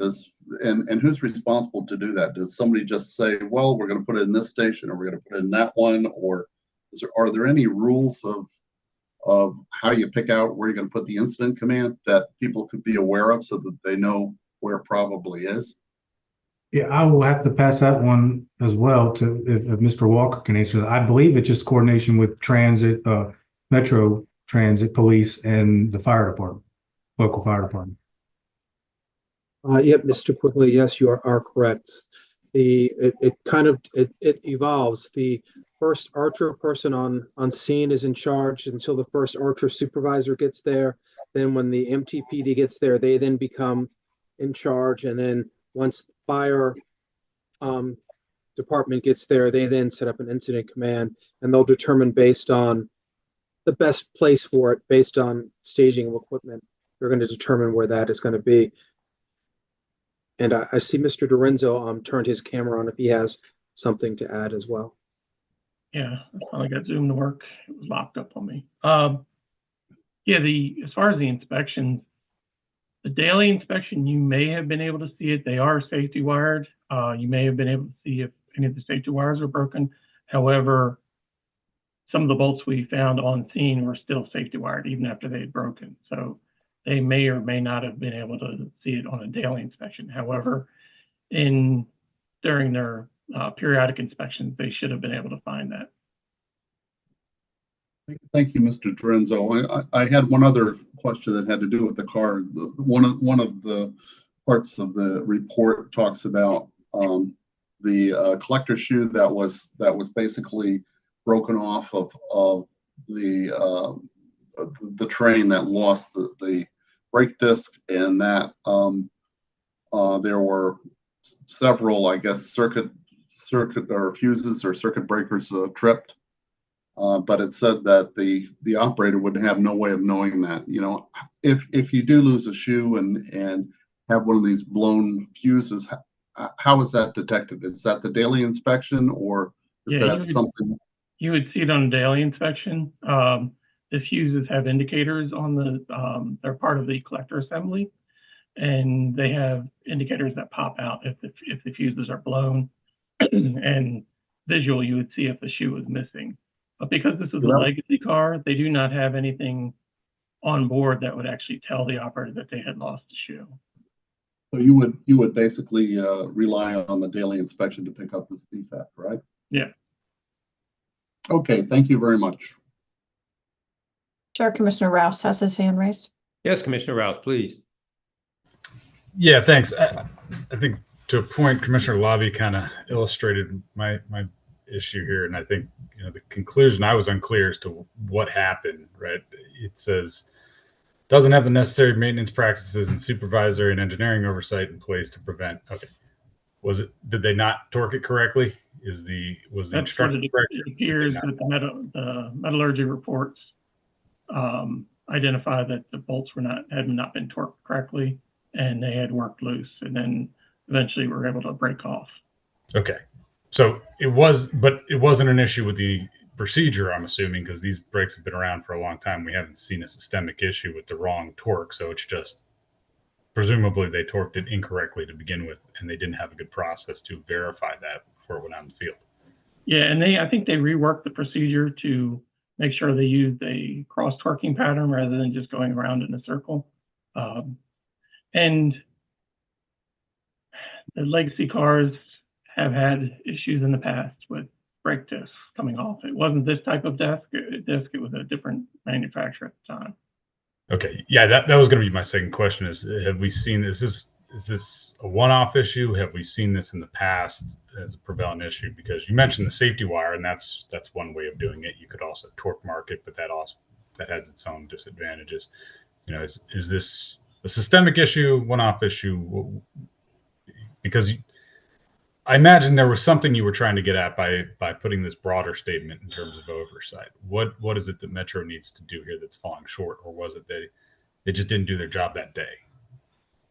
Yeah, they've gone through and improved their inspection practices for these brake discs and making sure that they do recheck the torque when they come through PI, and I don't think that was something that they were doing previously. So that's an improvement that they've made. Yeah. Okay. And I'll say, I've also seen, we've talked about this before too, but even on initial installations and maintenance work, having somebody come back and check safety critical installations, I don't think they do that. And I think that's something that needs to be considered, because I've seen that in other systems that have good records for safety, is they'll have a supervisor come back and double check torques with these critical components, because it's a manpower, it's another issue, but it's at least assuring that you won't have an issue like this, because it becomes a projectile just as much as losing one brake. That's really not as much of an issue as what happens if that happens at a station, right? Right. So. Thank you for that. I'm not a mechanic, so I'm curious, how do you check for torque? How do you check a bolt for torque in an inspection process? They use torque wrenches. So you actually have to apply the wrench and see what Yeah. it is. Okay, thank you. Any further questions before we move on? I see no other hands. Okay, thank you. Mr. Quigley, would you please present the next reports? Thank you, Chair Hart. Investigation Whiskey 305 relates to a train operator who was fatigued and had consumed alcohol prior to their shift and operated a train through multiple stations without allowing passengers on and off. The train operator stopped the train at improper locations, stopped for extended periods of time with no communication, and did not respond to radio communications. This occurred over 2 trips spanning approximately 2 hours across much of the Orange Line until the train operator was removed from service. After being removed from service, the train operator refused a drug and alcohol test and became combative. Metro Rail's drug and alcohol test group correctly classified the test as a refusal, which is treated as a positive test. The WMSC appreciates the communication to the Metro Transit Police Department by someone who observed the train not service stations and led to Metro Rail removing the operator from service. The WMSC is preparing to conduct an audit of fitness for duty and occupational health, and Metro Rail is in the process of implementing a number of corrective action plans related to this event. Due to the WMSC investigations team follow-up, Metro Rail is reviewing displays in the control center that can identify when a train is stopped for an extended period. Thank you. This completes the presentation. Thank you. Thank you. I've got a problem now. I'm lost in terms of where we are in it, because what you just did wasn't on my script. So we'll get you caught up, and in the meantime, Vice Chair Lobby has a question. Excellent. Thank you. Thank you so much. Very interesting incident here. Apparently, the operator was operating erratically for over 2 hours. Is that correct? That is correct. Okay, and not servicing certain stations as he went along, and by not servicing, was that that he didn't open the doors, or that he just passed through the station, or was it both? I believe it was both, sir. Okay. When you have an operator operating so erratically, is there any way to stop the train if someone notices they're not servicing the stations or something else? You know, I'm thinking maybe the operator has a medical condition or something. Is there any way to stop that train? Different options. I mean, obviously, you put up a red signal that might not stop them, right? If they remain in a power mode, bringing down third rail power is another option. It'd have to be a pretty long, stretch of third rail to keep the train stopped. But other than cutting off the power or putting up a red signal and hoping that they respond to it, you really don't have any options here, do you? Other than dispatching a supervisor, if you can try to intercept the train, maybe if they come through the station, but then you're relying on supervisors and they're spread out through the system, so they might not be where you need them to be. So essentially, I'm reading between the lines here, but essentially for 2 hours we had the risk of a collision if the operator didn't respond, didn't stop, continued to operate the train erratically as he was. Is that correct? That's correct. All right. And at one point the operator stated that he could not recall servicing stations, so he might have fallen asleep. Is there any, if he is asleep, are there any dead man features or whatever in the train control department? Well, you have to maintain your hand on the master controller. Okay, and so it's a T handle where you have to Yes. hold it at 90 degrees. Okay. Right. All right, and that's the only dead man feature that's in the control compartment. Is that correct? That is correct. Okay. Well, very, very interesting incident here, and again, an indication of what kind of serious accidents could happen, with this type of operation here. So I assume the operator is no longer operating trains? I believe they had left the authority altogether. They either chose early retirement, I believe is what we were told. Okay. Okay, well, thank you very much. And I believe I have the score correct that we're ready for Ms. Quiros to move to report W306, if my finger's on the right spot, with your permission, Chair Hart. Please go on without me until I find it. You say Whiskey 306 is the next one? Correct. Let me search for that and find it, but go ahead, please. Thank you, Chair Hart. These investigation reports relate to red signal overruns. The WMSC's data review has shown a concerning increase in red signal overruns over the last year and a half. These are primarily occurring involving trains as opposed to maintenance vehicles. We have increased our focus in this area and discussions with Metro Rail management. In 2023, Metro Rail reported 9 red signal overruns. Through July of this year, Metro Rail has reported 11 red signal overruns, including the one that the WMSC identified and ensured Metro Rail reported last month. The 3 final investigation reports ready for consideration today relate to events that occurred in July and November 2023. The investigations identified gaps related to training, including Metro Rail's lack of physical characteristics and territory familiarization training, inadequate design of engineering controls, inadequate communications practices, and other contributing factors. Whiskey 306 relates to a red signal overrun near Reagan National Airport Station. The train operator was already in stop and proceed mode with permission to properly berth the train to service the station, so there was no engineering control active to inhibit the red signal overrun. Whiskey 307 relates to a red signal overrun in West Falls Church Rail Yard. The train operator and interlocking operator did not report this event as required. The train operator went past the limits of an absolute block provided by the interlocking operator and moved the train past the red signal. This included moving through a switch that wasn't aligned for the train's movement. The train operator and interlocking operator then moved the train after identifying the safety event without approval and without inspection by train personnel to ensure the switch and rail car were safe to move. Whiskey 308 relates to a red signal overrun that nearly caused a head-on collision between 2 trains in passenger service. The train operator of train 613 moved past the red signal near Spring Hill Station without authorization on November 25th, 2023. This overline train moving in the opposite direction on the same track during weekend single tracking was within a few hundred feet of the train that overran the red signal.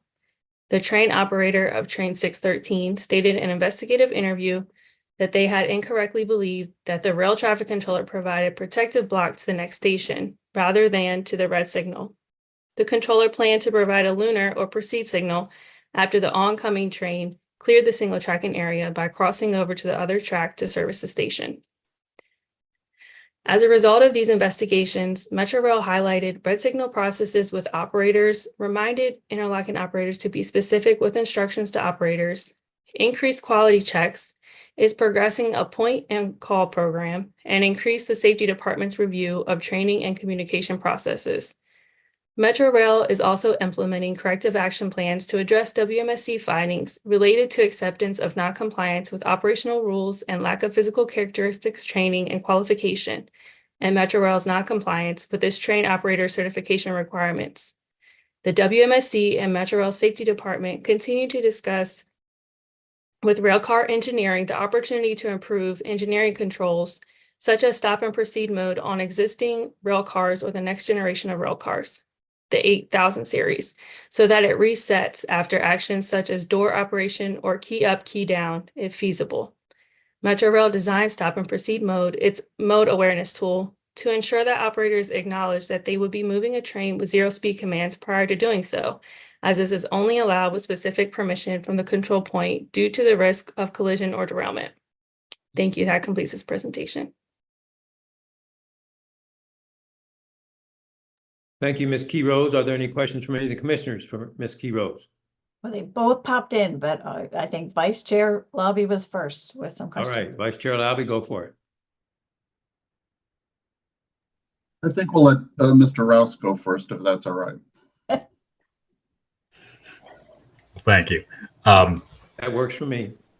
I think everybody knows my thoughts on red signal overruns. And So I appreciate putting these numbers out here because I think it's something we really need to focus on collectively, both us and WMATA, to get those down to zero, right? I mean, especially, given, and I get it, there's a lot of train movements. And so you look at it and you can say, well, 11 over the course of a year, that means 1 month or more. It's not that, it's still, when you look at how close we've come to some major incidents, it has to be driven down to zero.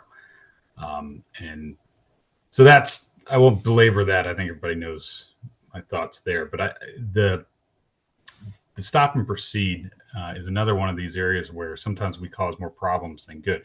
Yes, it's absolutely necessary in these types of systems to have a way to get past issues in the field so you can keep everything moving. And I'm not saying it shouldn't exist. But I'm wondering, is there any discussion, or does their stop and proceed system, and if you don't know the answer, it's okay, just to get back later, does it enforce a restricted speed of some sort when it's used, or is it throttle open, go as fast as you want? Speed no greater than 15, I believe, is what it is. So you can get up to almost like 14 miles an hour, but I think before it resets. Mr. Dorenzo, if he's, I keep calling on, No, you have that correct, Mr. Quigley. That is the way the stop and proceed mode has always worked in Metro Rail trains.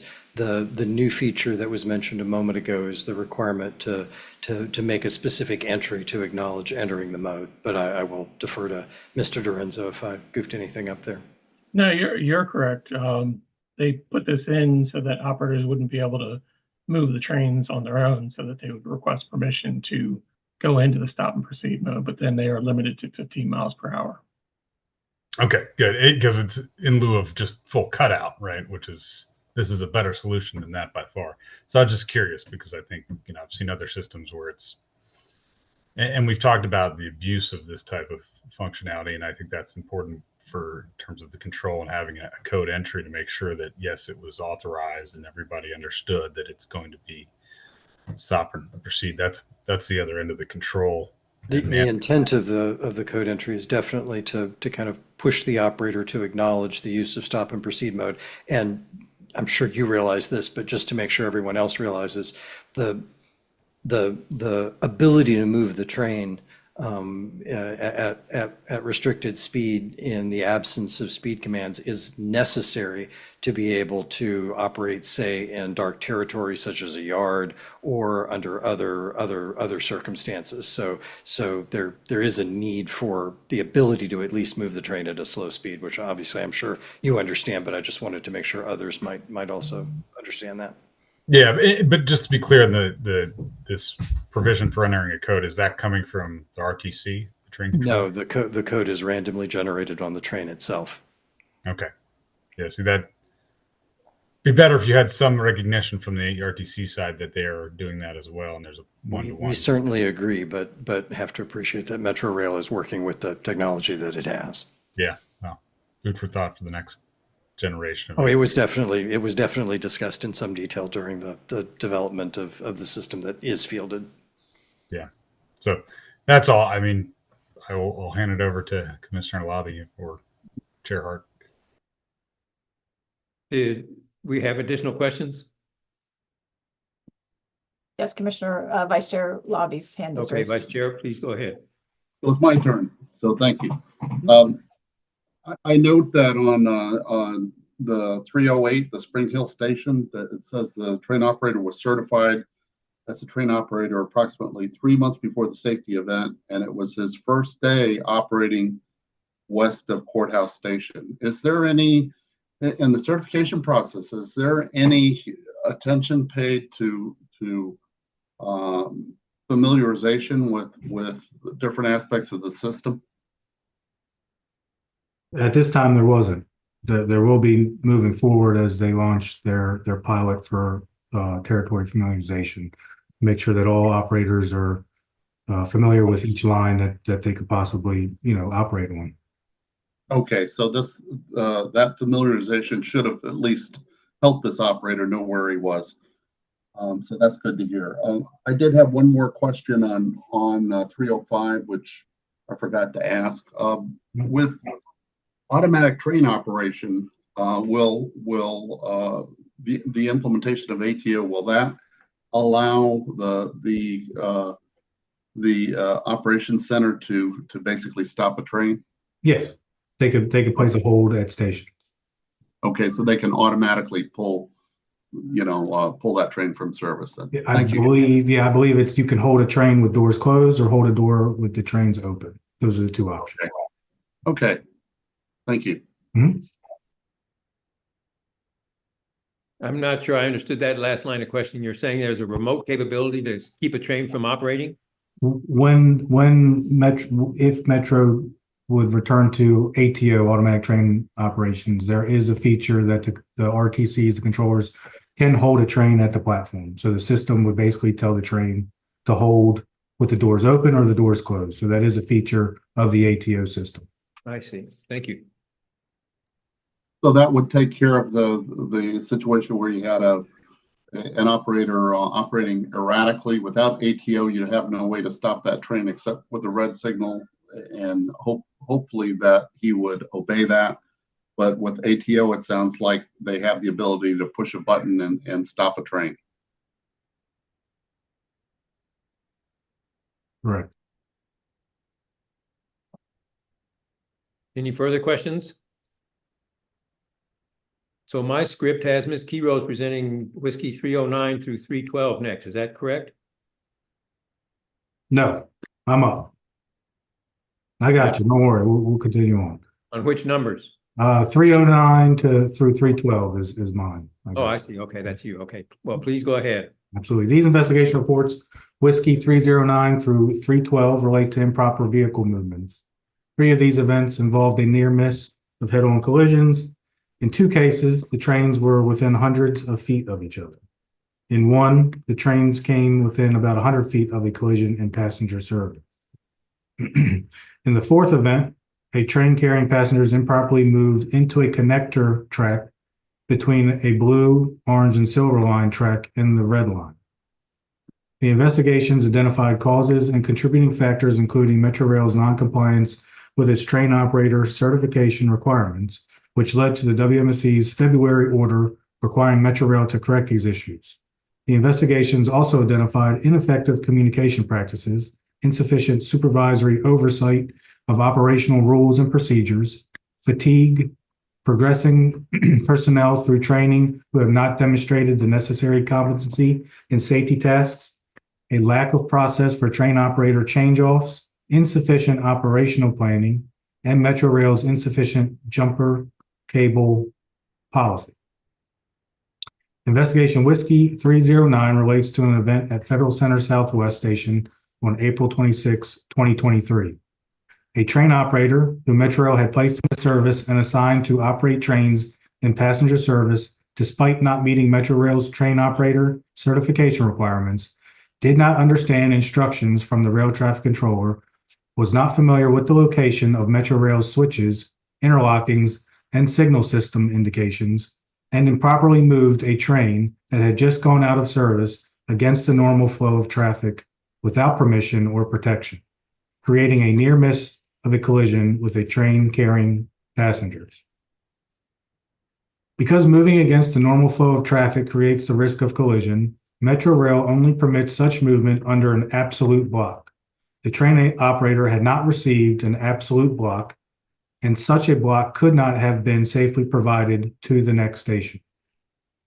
The rail traffic controller noticed this unsafe movement against the flow of traffic, posing the risk of a collision with a passenger train, and urgently and repeatedly radioed to the train operator to stop the train. The train operator stopped as directed. The train moved 256 feet against the flow of traffic. The train came within 1,000 feet of the train on the platform at L'Enfant Plaza Station, not visible to this train operator due to the part that was in a curved tunnel. The WMSC appreciates the action of the rail traffic controllers to mitigate the risk of collision. The train operator was supposed to move forward beyond the interlocking, then cross over to the other track. The train operator's training and certification records demonstrate that they had not demonstrated proficiency in safety tasks. In an investigative interview, the train operator could not accurately explain absolute and permissive blocks, incorrectly stated that a permissive block means movement against the flow of traffic, could not explain turnback operations, and acknowledged that one certification attempt was stopped after they did not successfully complete safety tasks, including turnback movement, that a second attempt was also a failure, and that they passed on a third attempt. Metrorail's procedures did not allow for a third attempt. The WMSC identified these safety issues and related to the train operator certification and conducted a broader review. This broader review led to our February 28th, 2024 order regarding Metrorail's noncompliance with its train operator certification procedures. Metrorail has taken steps required by that order and is implementing further safety improvements through corrective action plans. This event occurred while Metrorail was single tracking due to a switch problem near Eastern Market Station. The investigation identified there was an incorrectly placed jumper cable in the switch controller compartment. We are separately reviewing Metrorail's jumper cable practices, specifically those related to ATC maintenance, as part of our investigation into the June 20th near miss of a collision south of King Street Old Town Station. Any questions on this event?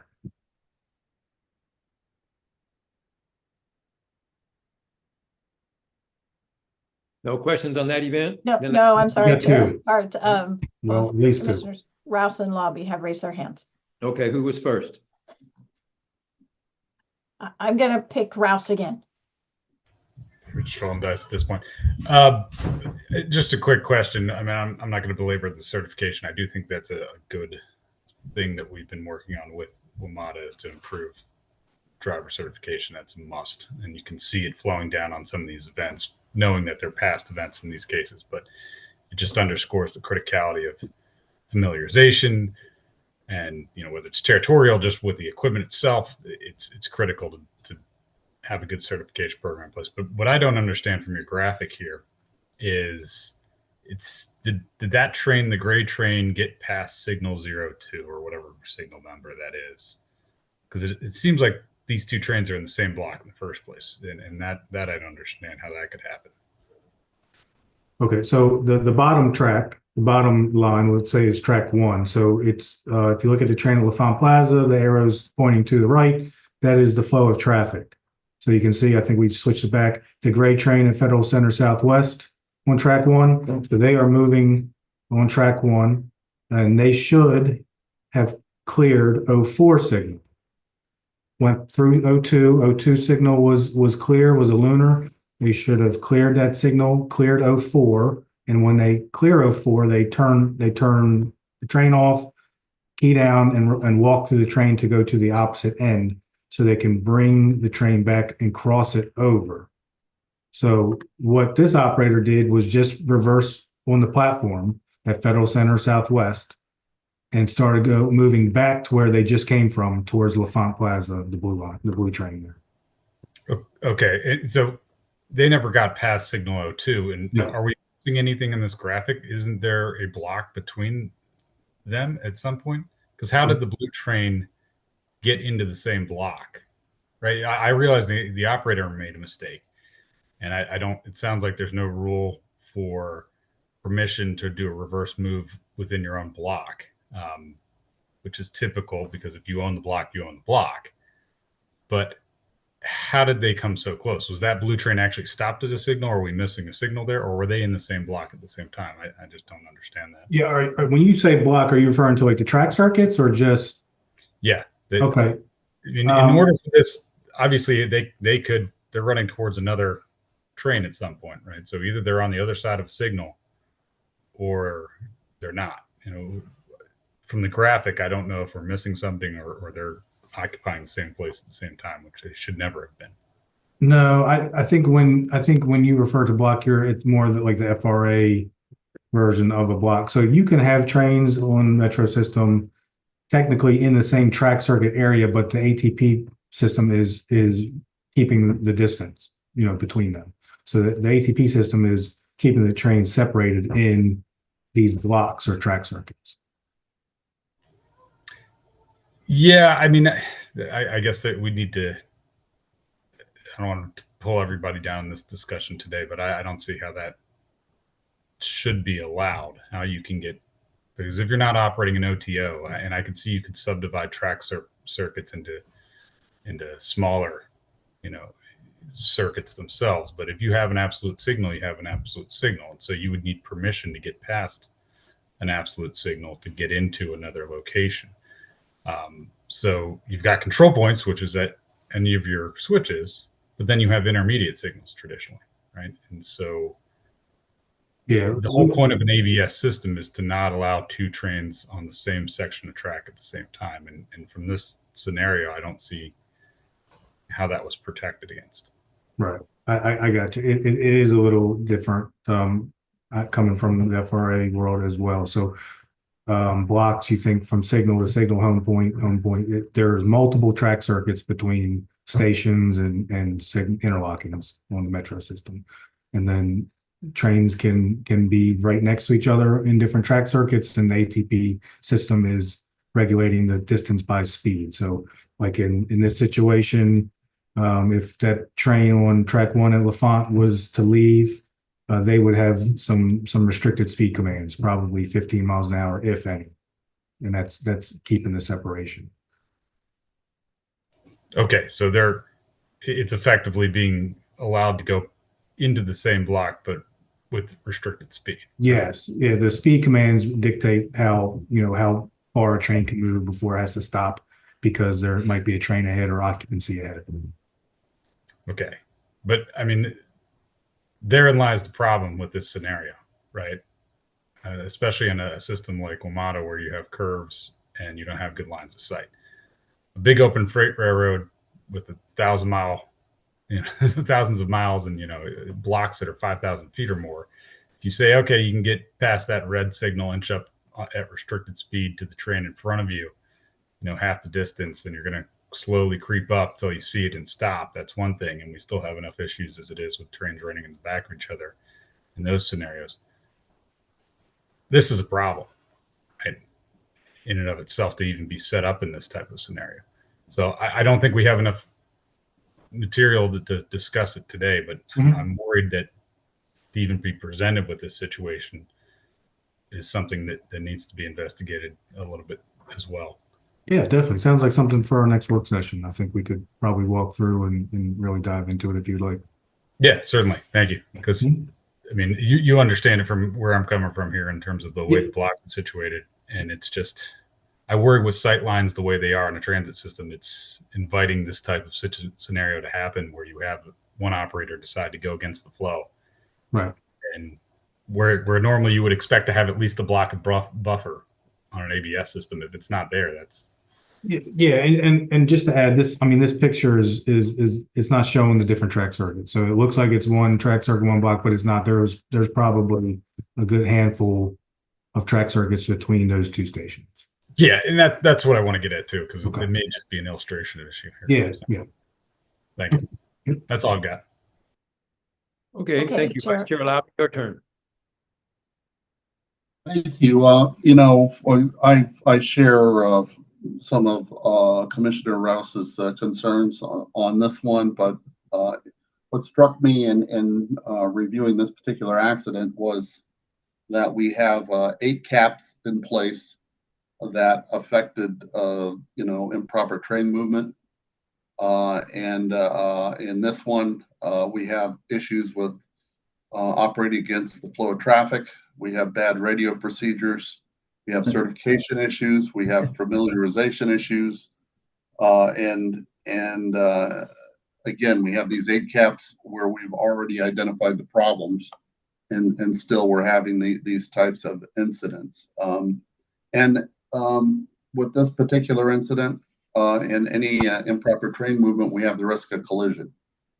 So I'm concerned about that, and I'm not really convinced that Washington Metro has learned from the 8 caps that we've issued already that tell them that they have problems in these areas. Okay. And I'm not convinced that with any of these caps we've really solved the problem, because we can flag the problem all we want, and we're doing it again here. But Washington Metro's got to take some steps to prevent this type of issue from occurring. And I also note that that in the summary here, the Metro Rail placed the operator in service, even though he had not demonstrated required competency with safety tasks. Metro Rail training and certification personnel were aware the operator had not demonstrated these, and yet they went ahead and certified him. And that there's changes underway, but that among the changes, Metro Rail has reviewed and updated certification recertification requirements, has trained personnel to implement the certification program, and established initial internal oversight and controls of the process. Other steps in the corrective action plan are scheduled to be implemented and verified incrementally through 2026. So we have another 2 years where things that need to be done to correct this overall issue. There's another 2 years where this risk is going to exist. So, I think the message here is that WMSC's role is to flag these issues, but if Metro Rail doesn't respond to them and doesn't put in, the right solutions, we're still going to have this risk, and we're going to still have the risk of a collision. So I think it's not a question, but it's a conclusion that I've come to after looking at this and the other improper train movement actions. Thanks. Thank you. Thank you. And these are very important issues for us to keep in mind, because I agree completely with what I'm hearing. And I mean, a lot of people think automation is easy to do.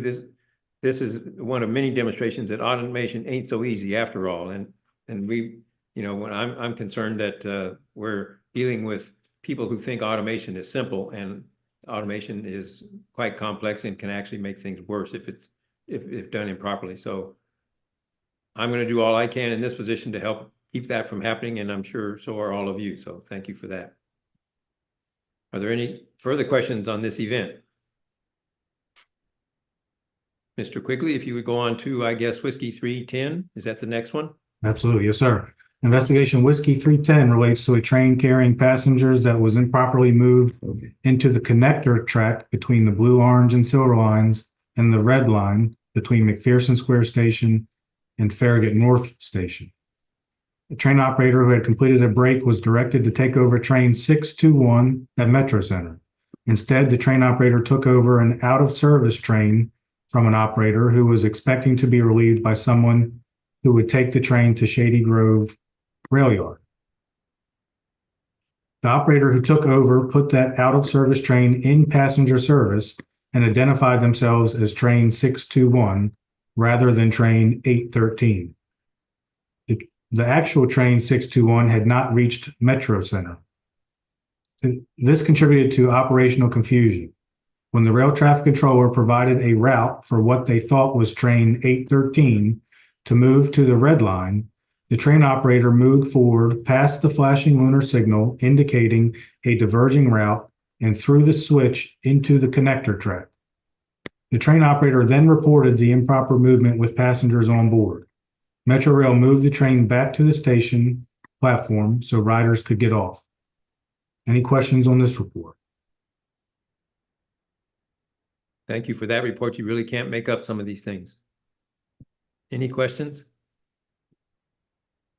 Chair Hart, I had one question. Is there any indication in the control room of a duplicate train number?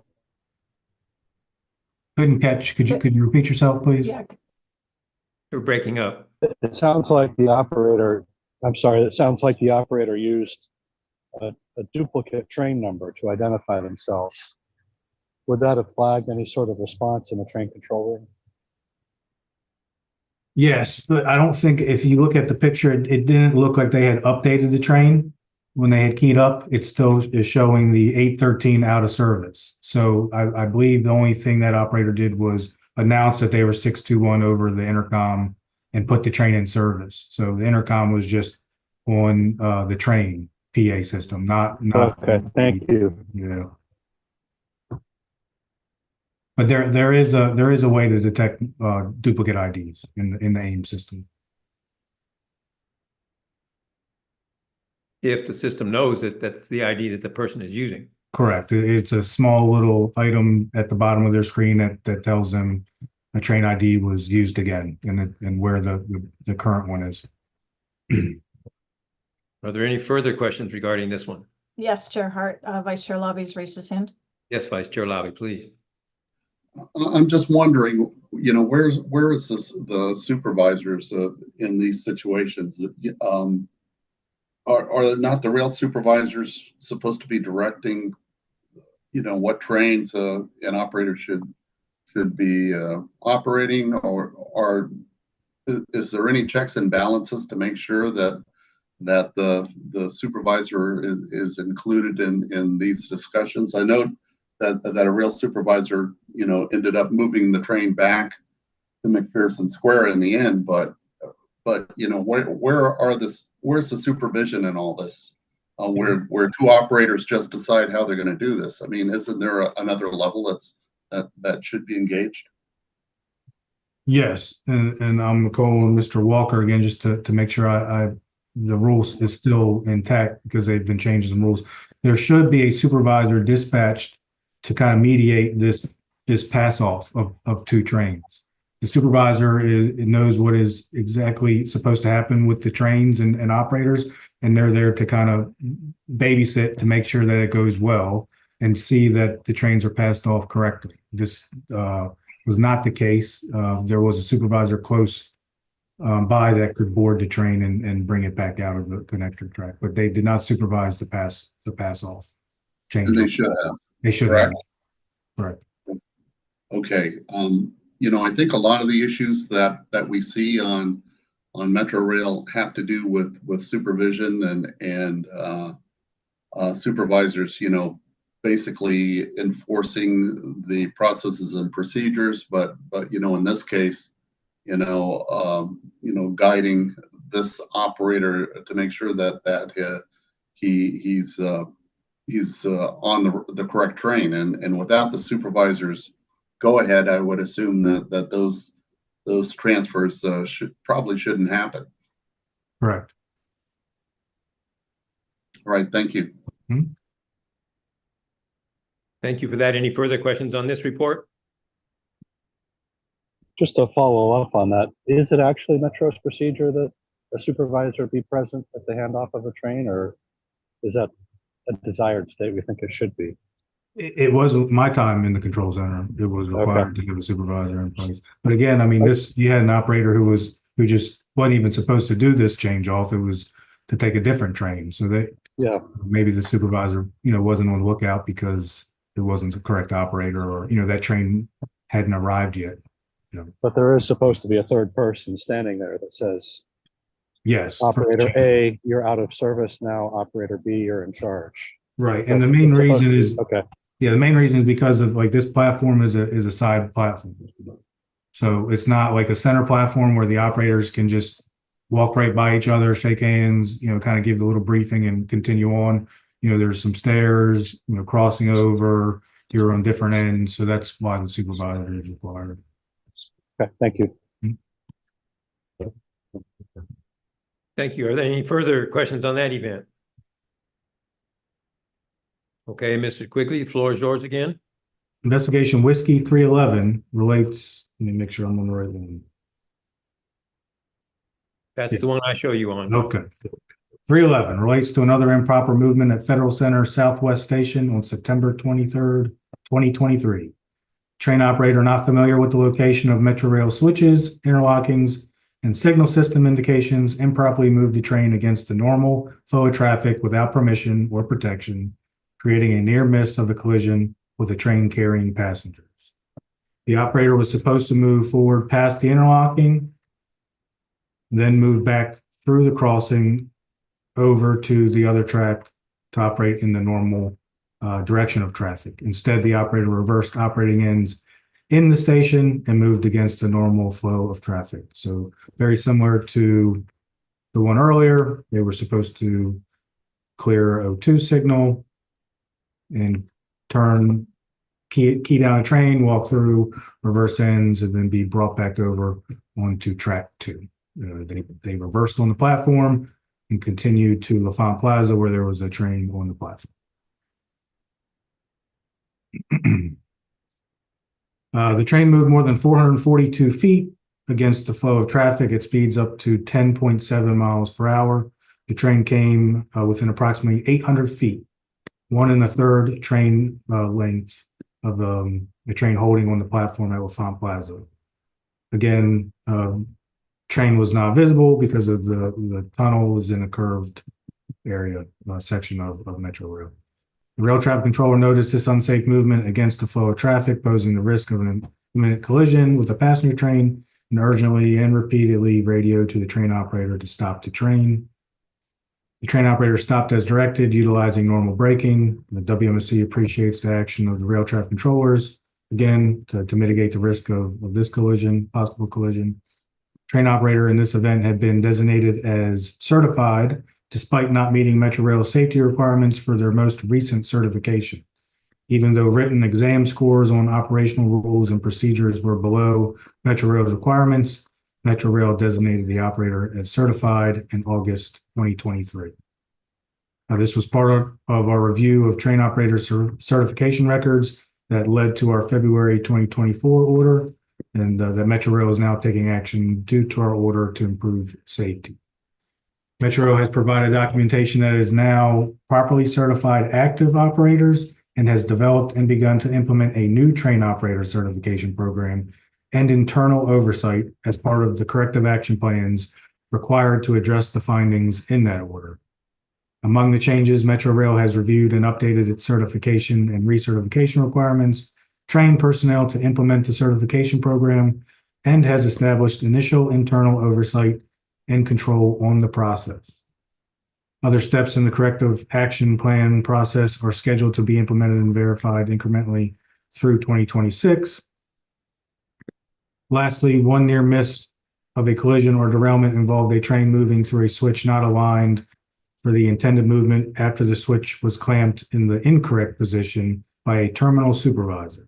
The train came within 200 feet of colliding with another in-service passenger train and/or derailing at a switch between the two trains at Huntington Station on November 20th, 2023. Investigation Whiskey 312 demonstrates that train 309 was dispatched from track 1 at Huntington Station, but began moving across to track 2 directly toward an in-service train 301. The interlocking had gone out of correspondence, meaning that it could not be controlled remotely. So a terminal supervisor who had worked 11 consecutive days was directed to clamp the switches in a normal position. The terminal supervisor inadvertently clamped one in reverse. The train operator of train 309 continued moving the train through the interlocking on the improper route, directly toward train 301. The terminal supervisor, another rail supervisor, and the operator of train 301 radioed urgently to the operator to stop. The train operator stopped just prior to a potential derailment or collision. In an interview, the train operator stopped because they saw train 301 flashing its headlights. Another rail supervisor responded to the station platform, boarded the trailing end of the train that was still at the station, and moved the train back into the station. This movement did not comply with Metro Rail safety requirements, as it did not include a protective block or direction from the rail traffic controllers and occurred prior to an inspection of the switch to verify that switch movement was safe and prior to other steps to document the event to ensure the most effective mitigations are developed to reduce the risk of reoccurrence. As a result of these investigations and other WMSC action, Metro Rail implemented corrective actions, including steps required by the WMSC's February 2024 train operator certification order, and referring for review what is needed in a train operator change-off procedure. Metro Rail is in the process of implementing corrective action plans related to fatigue, territory familiarization, safety culture, and communication system maintenance, and recently implemented required training processes for terminal supervisors. We are conducting other related oversight work through audits and investigations that may lead to additional related action. Thank you. That completes this presentation. Thank you, Mr. Quigley. Any questions for Mr. Quigley from the commissioners?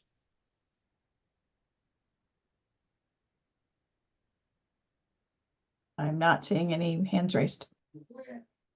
I guess because these are all issues that have been discussed before, apparently. Okay. My next, the next item on my script is to have Mr. Quigley presenting additional reports. Is that correct? I'll go. Okay, well, all right, Ms. Key Rose, your turn. Thank you. We'll give Mr. Quigley a break. Thank you, Chair Hart. These investigation reports relate to improper roadway worker protection. These events include near misses of collision, injury, and death of roadway workers. The train operators operated at excessive speed. Roadway workers did not have ample time and warning to be clear of the roadway, and roadway workers entered the roadway without permission or protection. As mentioned earlier, last week, the WMSC issued a final report for a recent audit of Metrorail's roadway worker protection program. Metrorail is now developing corrective action proposals to address the 13 findings. Investigation Whiskey 0313 relates to trains passing workers without required roadway worker protection in place. This occurred due to a miscommunication among members of an automatic train control maintenance crew. Only the second of 2 train operators to pass this crew without the required protections in place reported this emergency. The crew's advanced mobile flagger left their position based on communication from a member of the crew who was not the roadway worker in charge, that the crew was being directed to move to a different task and location. Therefore, the AMF did not brief 2 train operators that needed to operate at reduced speed to protect roadway workers. And I can pause for questions for that first one. Thank you, Ms. Key Rose. Any questions regarding that? Like how did that happen? How did this misinformation happen? I'm confused. So one of the crew members got a phone call from a supervisor that they had to go back to the yard to get equipment. And instead of waiting until the crew was clear to communicate that message, that crew member called the AMF and said, "Hey, we're going to be going to the yard." So the AMF thought that was like immediately, as opposed to waiting until they got the all clear from the RIC. So it's basically a failure to communicate, as Paul Newman would have said. Yes, and they should not have taken direction from anyone except for the roadway worker in charge. Right, thank you. Are there any other questions regarding that investigation? You guys are getting tired, I can tell. All right, I can keep going. Investigation Whiskey 0314 relates to automatic train control maintenance crew on the roadway without a required advanced mobile flagger, which contributed to a train passing the crew at more than 3 times the required speed. The crew had requested to be picked up by a train. The control center could not establish communications with the train operator, but the crew attempted to signal the operator to stop. Instead, the operator continued past the crew at more than 45 miles per hour. Investigation Whiskey 0315 relates to a work crew on the roadway without an advanced mobile flagger in place. The roadway worker in charge did not notify the AMF that the crew was entering the roadway. Therefore, the AMF did not begin briefing trains that there were workers on the track ahead. And I can pause really quick. Any questions regarding either of those 2 events? Yes, Vice Chair Lobby has his hand raised.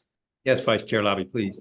Yes, thank you. On the previous accident, it talks about the handheld radio that the train operator was using during this event was out of calibration. What does that mean? I know that the radios have to be calibrated. I don't know how often, but I think they have a date on there, if I'm not mistaken. Oh, there's Mr. Walker. He could give a better answer. So I'm not sure on the date of this report. Historically, the radios were required to be calibrated every 24 months.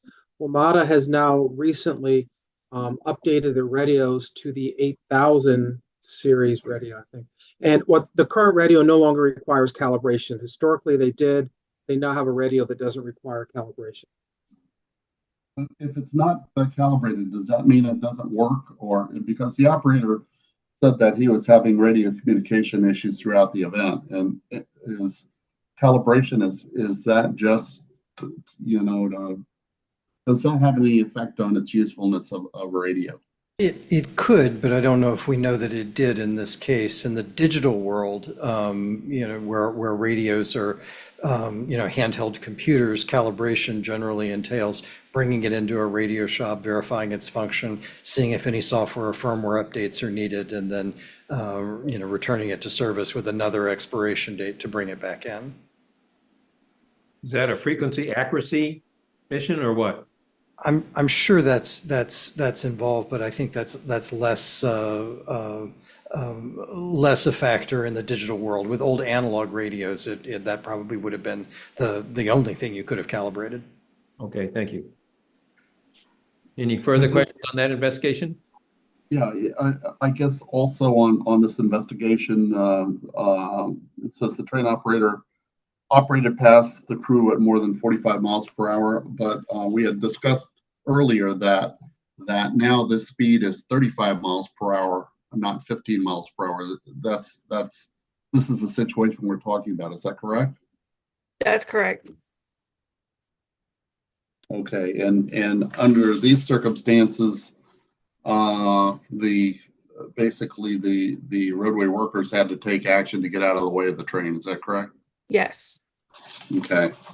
I just wanted to point out, when we started this, that between 2005 and 2010, there were 8 Metro Rail employees that were struck and killed by rail vehicles. And in the years since, we really haven't had those fatalities, but we've certainly had our share of near misses, and each one of these near misses could result in another fatality. So I think that this roadway worker protection issues are really important, and it's only through the grace of God that we haven't had somebody else that has been struck by a train and killed under these circumstances, especially when you have people having to dodge trains at either 35 miles per hour or in this case 45 miles per hour. There's a lot of randomness here, and it's only through luck that we haven't had a more serious injury. Thank you. And I'm wondering what happens in an area where there is no safety space. So if there's a no clearance zone, that roadway workers would have to request foul time. So the trains would have to be stopped by the red signal, and rail traffic controllers would also guarantee the foul time. Assuming everything was working as it should. Any further questions on that investigation? I don't see any further hands. All right.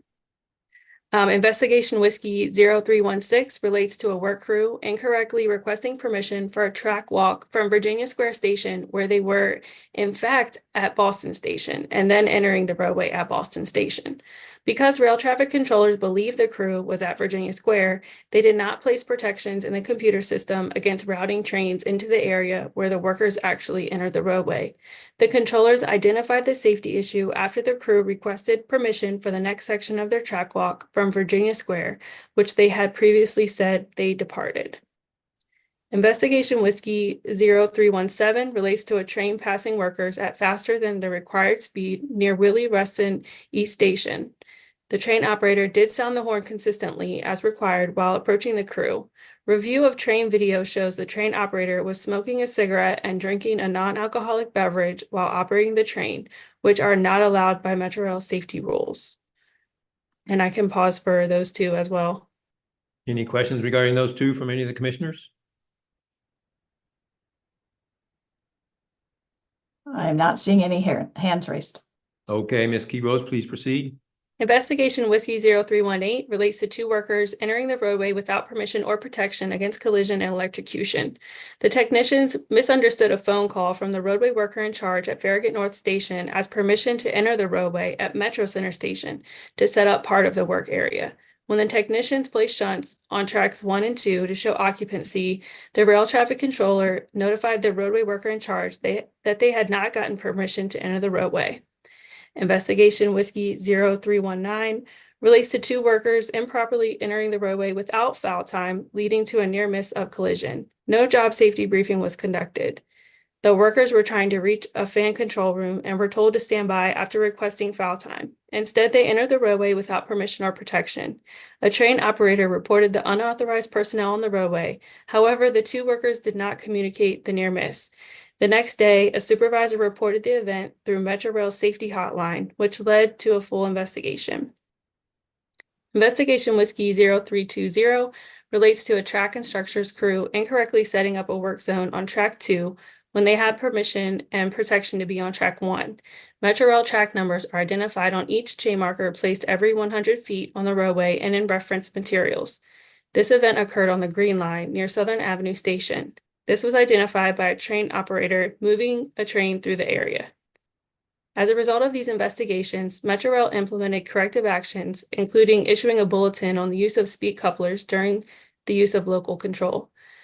Metrorail conducted an RWP safety stand-down, distributed other safety bulletins and information, and emphasized the importance of RWP procedures. As mentioned earlier, last week, the WMSC issued a final report for our recent audit of Metrorail's roadway worker protection program. Metrorail's corrective action plans that are required to address the 13 findings in that report will improve the safety of the system. Metrorail is now developing these corrective action proposals. Thank you. That completes this presentation. Well, thank you, Ms. Key-Rose. It certainly sounds like this can't happen too soon. Any questions for Ms. Key-Rose for any of these presentations? Yes, Chair, the Vice Chair has raised his hand. Yes, Vice Chair, please. Yes, Ms. Kiro, on W0320, I noted at the end of the document here that the train operator had worked 18 consecutive days leading up to this safety event in violation of the Metro policy. Can you comment on that? Is this truly a policy and what the limitations may be? It is a Metro policy. The issue is that the collective bargaining agreement, the 689 union and Metro have not come together or agree on hours of service, basically. So really, there is no policy. There's nothing in place that restricts a person from a train operator from working many consecutive days as he wants. Is that what we're hearing? Yes. Okay. Is there, this is an older report. Has there been any progress on this issue that we know of? Okay. So still at this point, train operator can work as many consecutive days as he wants. Does that include overtime? Yes. Okay. This may explain some of the issues that we're seeing in these reports. Thank you. I just note that unlike in the FRA world and in other worlds such as aviation, there are no federally imposed hours of service limits for transit workers, but we are monitoring very closely as the FTA has issued a notice of proposed rulemaking and may take this issue up in the near term. So in the meantime, we really don't have anything that we can do to help address this issue. Is that what we're saying? I wouldn't want to say that we've completely run out of ideas. We have explored and issued caps in the past and have discussed this issue with Metro in detail over the years, and it may be right to renew those conversations and see what actions might be appropriate. So, Mr. Mayor, when you say that we issued caps in the past, do you have any idea of the type of cap that was issued? I mean, did we ask them to put limits in place? Did we ask them to limit overtime or anything like that, or do you know? Mr. Raddick has appeared miraculously here. I'm hoping he's going to be my assistant. He's your savior here. Okay. But we will see. We do have a current cap that is open from the first fitness for duty audit, which was dated, I believe, 2021. That cap has been in progress, and it did not outline any prescriptive requirements as far as minimum thresholds or that sort of thing. But it is currently being negotiated with the union on their current policy. They do have a policy in place. It just sounds like they're not enforcing it. And they're negotiating with the union right now to, among other things, I'm sure, this particular issue. So that we have not gotten the change we want from that cap yet, but we are keeping it up to date and we are staying with it. Well, I think this goes back to the theme that we've had today on many of these issues, that we can issue the caps, we can identify and flag the problems, but it's really up to Metro Rail to effectively address them. And until they do, we still have the risk of collisions, and we still have the risk of individuals, roadway workers, suffering death or injury, because of incidents. There's only so much that WMSC can do to flag these issues without Metro Rail's actions to really address these specific issues. And I think we've seen that in most of the accident investigations that we've addressed today.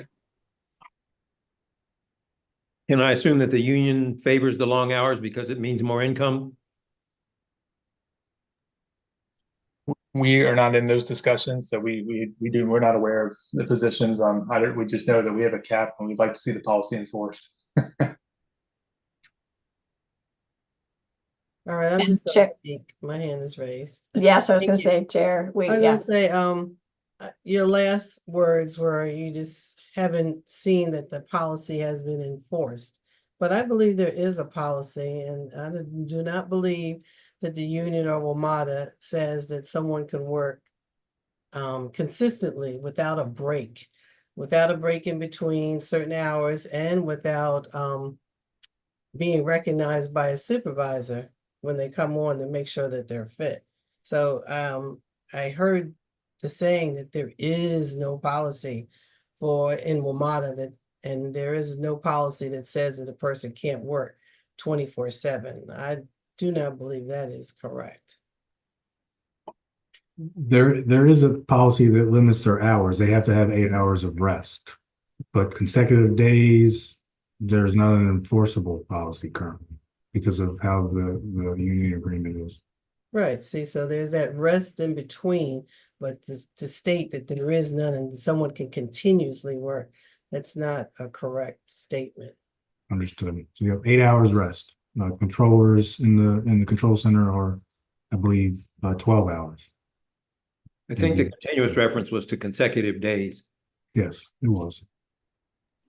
So just to clarify, when we say they have to have 8 hours rest, is there a maximum number of hours that they can work before they get that 8 hours rest? It would be 16. 16. Okay, so So they two can work. shifts. Yeah, they could work 2 shifts, and then they have to have 8 hours off, and then they can come back and work another 16. So maximum 16 hours a day. And they can do that for as many days as they can take it, I guess. That's correct. Thank you. And the 8 hours includes the time it takes to get from home to work and back. Yep.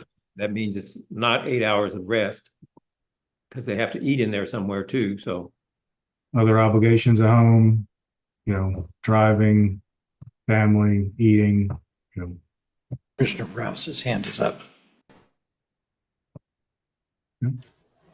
Yeah, I mean, I was just going to add to this. I mean, let's call a spade a spade. This has been an issue and it remains an issue.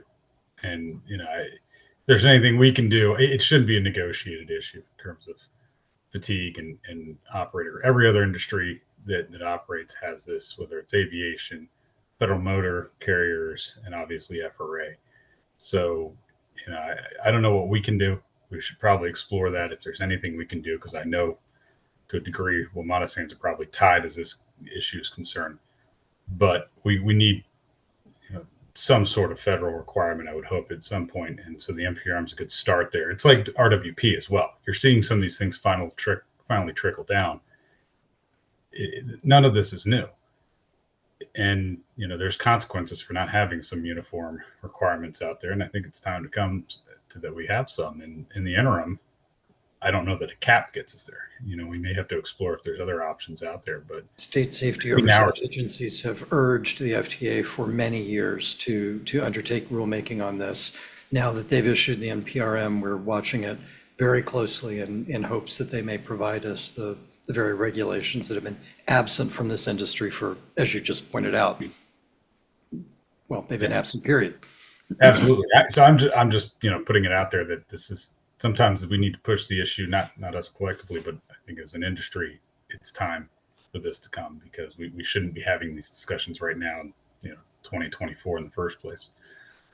So that's just a point to be raised here, and I think we need to continue to raise it until action does get taken. And like I said, if there's anything we can do in the interim, we should explore it. I don't know what our orders could do in limited effect. But yeah, this is a real issue, and it's something that I hope the NPRM will take its course, but regulations take time. They can be challenged. So we're talking probably at least a few years until that comes into place. On the other side, we have regulations for certification for dispatchers and signal employees and engineers that don't exist on the transit side either. So there's some gaps to fill here. I don't know how many, what we can do with, the caps are a good start, and we'll keep monitoring this, but some of this just has to flow down eventually to getting some hard line requirements that apply consistently to all transit agencies across the board. HOS is one of them. Drug and alcohol is one that's already in there to a certain degree.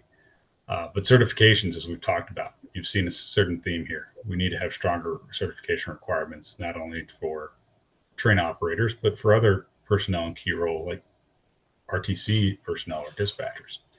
So I'll get off my soapbox, but I think, like I said, let's call for what it is. This area needs to have better requirements in the long run for everyone. So did I hear that FRA has an NPRM out on hours of service now? Is that, or did I misunderstand that? The FTA does, the Federal Transit Administration for rail transit operations. But what are the work hour limits for passenger rail and freight rail? Do those exist? Absolutely. Those exist under FRA rules. Excuse me, I swallowed something wrong. And before that, it was actually a matter of federal law from more than 100 years ago. But mass transit has no such limitation. That's correct. Many properties have policies with varying degrees of enforceability based on their successful interactions with their labor unions. And Chair Hart, the Vice Chair, has raised his hand. Yes, Vice Chair Lobby, please. Yeah, I was under the impression that with the authority that we have as a state safety oversight group, that we do have some authority that impacts fatigue and hours of service. I don't know that if we can direct the specifics, but I'm under the impression that FTA has told us that we do have some authority over this. Am I mistaken, or? Well, it's important to keep in mind that our authority does not flow from FTA. It flows through our compact. The FTA certifies us to. But certainly, as we have a compact, but we're also a state safety oversight authority. We have both what FTA gives us, and we have what's defined in the compact. Does the compact exclude hours of service as one of our responsibilities, or it's a legal question that we've looked. No, the compact certainly does not exclude hours of service. The thing that clearly federal regulations would provide is a nullification of any labor union agreements that were contrary to the regulations. It's an unsettled question as to the effect of a state safety oversight's authority in that regard, and that's something that we have internally looked at in the past and may continue to look at and explore with council. However, if the NPRM, if the final rule that we anticipate is published as we anticipate, then it clearly would have the ability to trump collective bargaining agreements. Well, I think that's great, but I think if there's any hint that we may be able to do something in this area, I think we should look at it because, as you guys who have worked for the government know, rules take forever. And when administrations change, if they do change or they don't change, rules can be changed pretty quickly. So I think rather than wait for 5 years to see if FTA is going to be able to put this in place, if we have the authority to do it, maybe it's something we need to look at, and maybe our chief counsel can take a look and see, what our options are. Because I hate to see these types of issues that are left to collective bargaining, just hang on the vine forever, because I don't have a good feeling about whether collective bargaining is ever going to address this satisfactorily with Metrorail. And if we can do something, we should probably do it. I would be in favor of pursuing that. We've heard the commissioners, and we'll return to our efforts to in that regard. Okay. Okay, back to additional reports. Is Mr. Quigley next? Yes, sir. All right. All right. Floor is yours. Thank you. These investigation reports relate to improper door operations. They identified safety issues related to fatigue, rail supervisors following safety rules and procedures, focus on an understanding of the sensitivity of door operation buttons, and roadway worker protection. As Mr. Smith mentioned earlier, Metrorail recently began using automatic door opening as its regular mode of operation system-wide, following our concurrence in June. These events occurred prior to automatic door opening going into effect. Investigation Whiskey 321 relates to an event at Glenmont Station on July 1st, 2023. The train operator pressed the button to open the doors on the non-platform side. The doors were open on the wrong side for more than 1 minute. The operator then turned the controls back on to close the doors on the incorrect side, and later opened the doors on the correct side to let passengers off. In an interview, the train operator stated they were attempting to clean the operating cab before moving to the other end of the train, and inadvertently opened the train doors on the non-platform side of the train. Any questions on this report? Okay, proceed. All right, investigation Whiskey 322 relates to a door operation at the Alexandria Rail Yard crew platform on July 1st, 2023. This is a small platform where Metrorail employees can key themselves on or off a train after requesting that it stop. This is supposed to be done using an actual key to enter via a single door in the first car of the train. In this case, the train operator stopped the train, then hit the door open button, opening doors on the entire train. The train operator quickly pressed the door close button and immediately reported the mistake. The investigation identified fatigue risk for this operator, who had worked 12 consecutive days with a mix of shifts, which led to sleep debt. Any questions on this investigation? I see one already. Yes, Vice Chair has raised his hand. Vice Chair Lowy, please. Yeah, this is one that's on a yard crew platform. Is that correct? Yes. Okay, and on a yard crew platform, since it's a short platform, anytime that you use the automatic door opening, most of the doors are going to be off the platform, correct? Yes. So there's no proper way to open doors using the automatic system. The only way to open doors for a yard crew platform is to use the key. Is that what the policy dictates? Yes. Okay. I just wanted to be clear on that. And on the previous one on Glenmont Station, I note that the operator had been certified a week and a half prior to this event. So here we have certification included again. And I wanted to ask a general question. I wanted to ask this during our last meeting, but I forgot to explore it.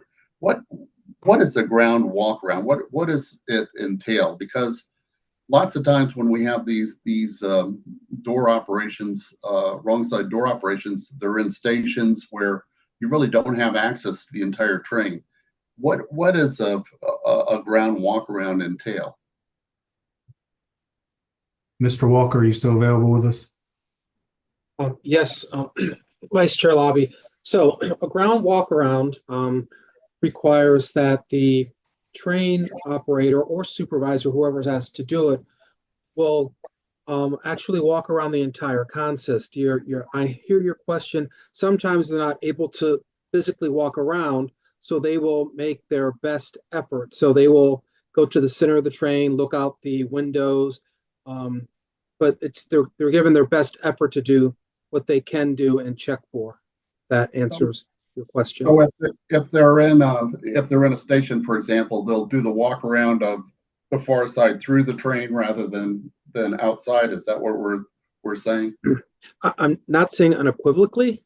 There might be at certain locations where they can access. They are to make their best effort to do that, and they will then go to the cabs that have windows on the side, and they will stick their head out. They can go between the train in the middle of the car and look, but they're to make their best effort. And other times the part of the train is still in the tunnel, so best effort is all they could do in those situations also, I assume. That is correct. All right, so it's not truly a walk around in all circumstances. If the train is above ground, for example, if you're in West Falls Church or above ground station, do they physically walk completely around the train? If it's available, yes. But I think it's probably valid to say it's usually not available. It depends on the location, but that's why I put the qualifier. They will make their best effort. So they will go to the between the bulkhead doors and look. They can open the cab windows on the cab side that is off the platform and stick their head out and look. They will make their best effort. At the open ends of the train, they will look down and see as well. They're also asking customers, right, Bruce, as they walk through Oh the yeah, train? they will ask, but they can't rely on only the customers, because the customers may not have been paying attention, but they do also ask customers if they saw anything. All right, thank you. That clarifies it for me. I've been wondering about that for a while. Thanks. Any further questions on that one? Not seeing any other hands. Okay. Proceed, please. All right, Whiskey 322 relates to a door operation at the Alexandria. Oh, I already talked about that, didn't I? Sorry about that. Called fatigue. Investigation Whiskey 323 relates to an improper door operation at Glenmont Station on August 25th, 2023. Train operator who took over the train to operate toward Shady Grove identified circuit breakers that needed to be adjusted. Adjusting the door control breaker closed doors on the first car, but the trailing car doors remained open on the platform side. During an interaction with the terminal supervisor, the train operator intended to press the door open and door close buttons for the platform side, but instead pressed the door open button for the non-platform side, leading to the doors opening on the wrong side. Are there any questions on this? I'm just curious how this system is engineered to be so vulnerable to error.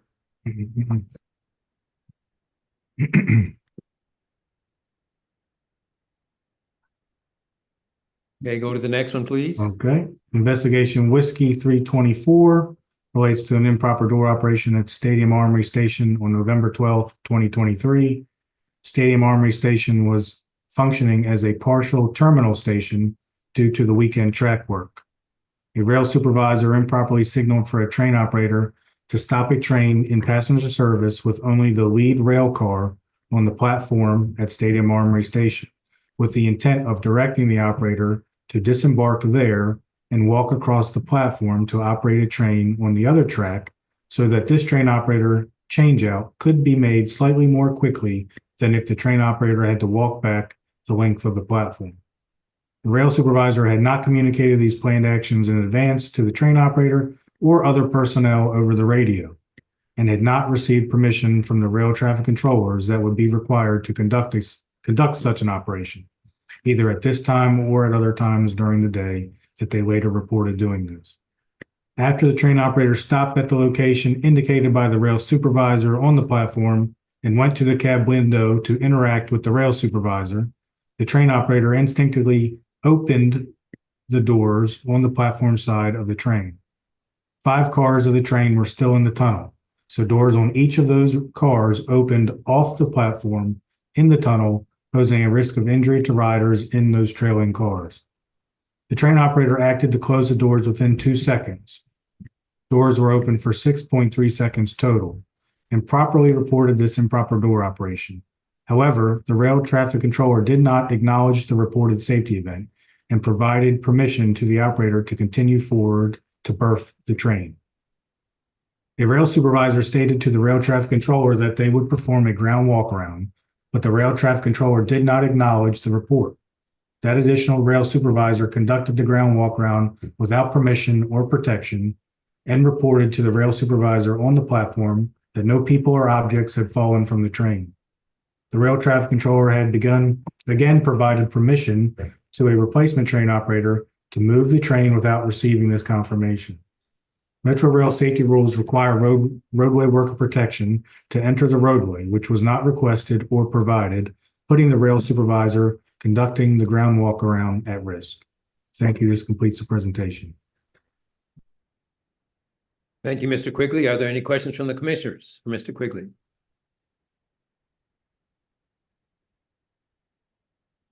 I'm not seeing any hands. Okay, thank you. So the next reports are Mr. Dorenzo. Mr. Dorenzo, the floor is yours. Thank you, Chair Hart. The first 2 investigation reports relate to hazardous material spills. These both occurred on August 9th, 2023, and both involved hydraulic fluid, but these were separate events. One event, Whiskey 0325, relates to the use of a hydraulic hose that Metro Rail made and installed of the improper length. The other, Whiskey 0326, relates to the failure of an internal seal in a boom. On the first, Whiskey 0325, an improper length hydraulic hose created by Metro maintenance personnel and installed on Metro 4x4 track tamping machine broke while the RMM was in use in a green line work area between Greenbelt and College Park stations. This led to a spill of approximately 200 gallons of hydraulic fluid. After the hose failed, workers could not cap the line due to the high temperature that developed while the machine was in use. Fluid spilled onto the ballast and down an embankment. Personnel placed spill booms and absorbent pads. Metro Rail concluded that the fluid did not reach the adjacent concrete channel and had no environmental impact. The contaminated ballast was removed and replaced. The investigation demonstrated that Metro Rail did not follow industry standards for straight hose installation. These standards require slack in the hose line to account for changes in length when pressure is applied. This slack was not provided, therefore the pressure led to the hose failing. In the second event, a rental work vehicle that has been in use at Metro Rail for more than 5 years, Prime Mover 578, leaked an estimated 10 to 20 gallons of hydraulic fluid at Medical Center Station as the crane boom was being moved above the flat car for later offloading of material. When the boom was moved upward, personnel observed a leak from a hose attached to the boom. The leak did not continue after the crane was lowered and secured. Personnel utilized the onboard spill kit. A rubber seal on the brake actuator and the winch drum of the crane had failed, causing the leak. It is positive that the work crew identified the leak and acted to reduce the scale of the leak, preventing environmental or other contamination. Are there any questions on these hazardous material spill investigations? Vice Chair Lobby has his hand raised. Yes, Vice Chair Lobby, please. Sorry, that's a mistake. I don't have any questions on these. No problem. Anybody else have any questions? Any other commissioners? Okay, please proceed. Okay. The next report, Whiskey 0327, relates to an evacuation for life safety reasons of Foggy Bottom GW station due to a suspicious package. Metrorail did not follow its incident management and other procedures during this event. No one was hurt. The WMSC is preparing for on-site work in coming weeks for our second emergency management and fire life safety programs audit. The last investigation report today, Whiskey 0328, relates to a collision with a person at Forestland Station. This was due to deliberate action. Metrorail did not apply its then new incident management procedures during the response. Metrorail implemented job briefings in the control center and added elements to the emergency drills. Thank you. That completes today's investigation reports presentations. Thank you, Mr. DiRenzo. Are there any questions from any of the commissioners for Mr. DiRenzo?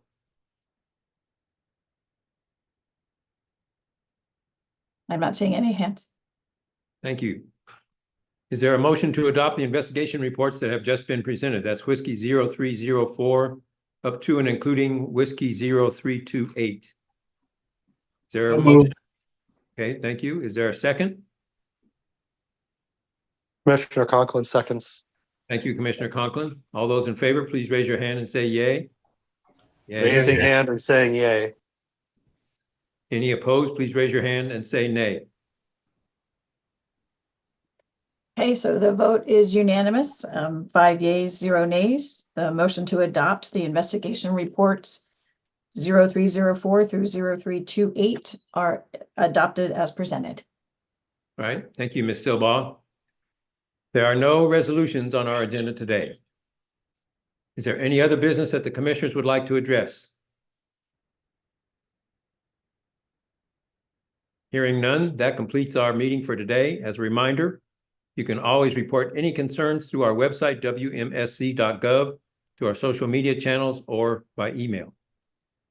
I would like to thank Dr. Meyer and his staff for their hard work to continuously improve the safety of Metrorail, and I would like to thank them for their presentations for this meeting. I would also like to thank the commissioners for being so engaged in this process and for having such informative conversations and making progress towards making the system safer. Finally, I would like to thank the members of the public who attended this meeting. We appreciate you joining us today, and we look forward to seeing you next time. We expect to hold our next public meeting on September 17th, 2024. Is there any further business? Hearing none, the meeting is hereby adjourned.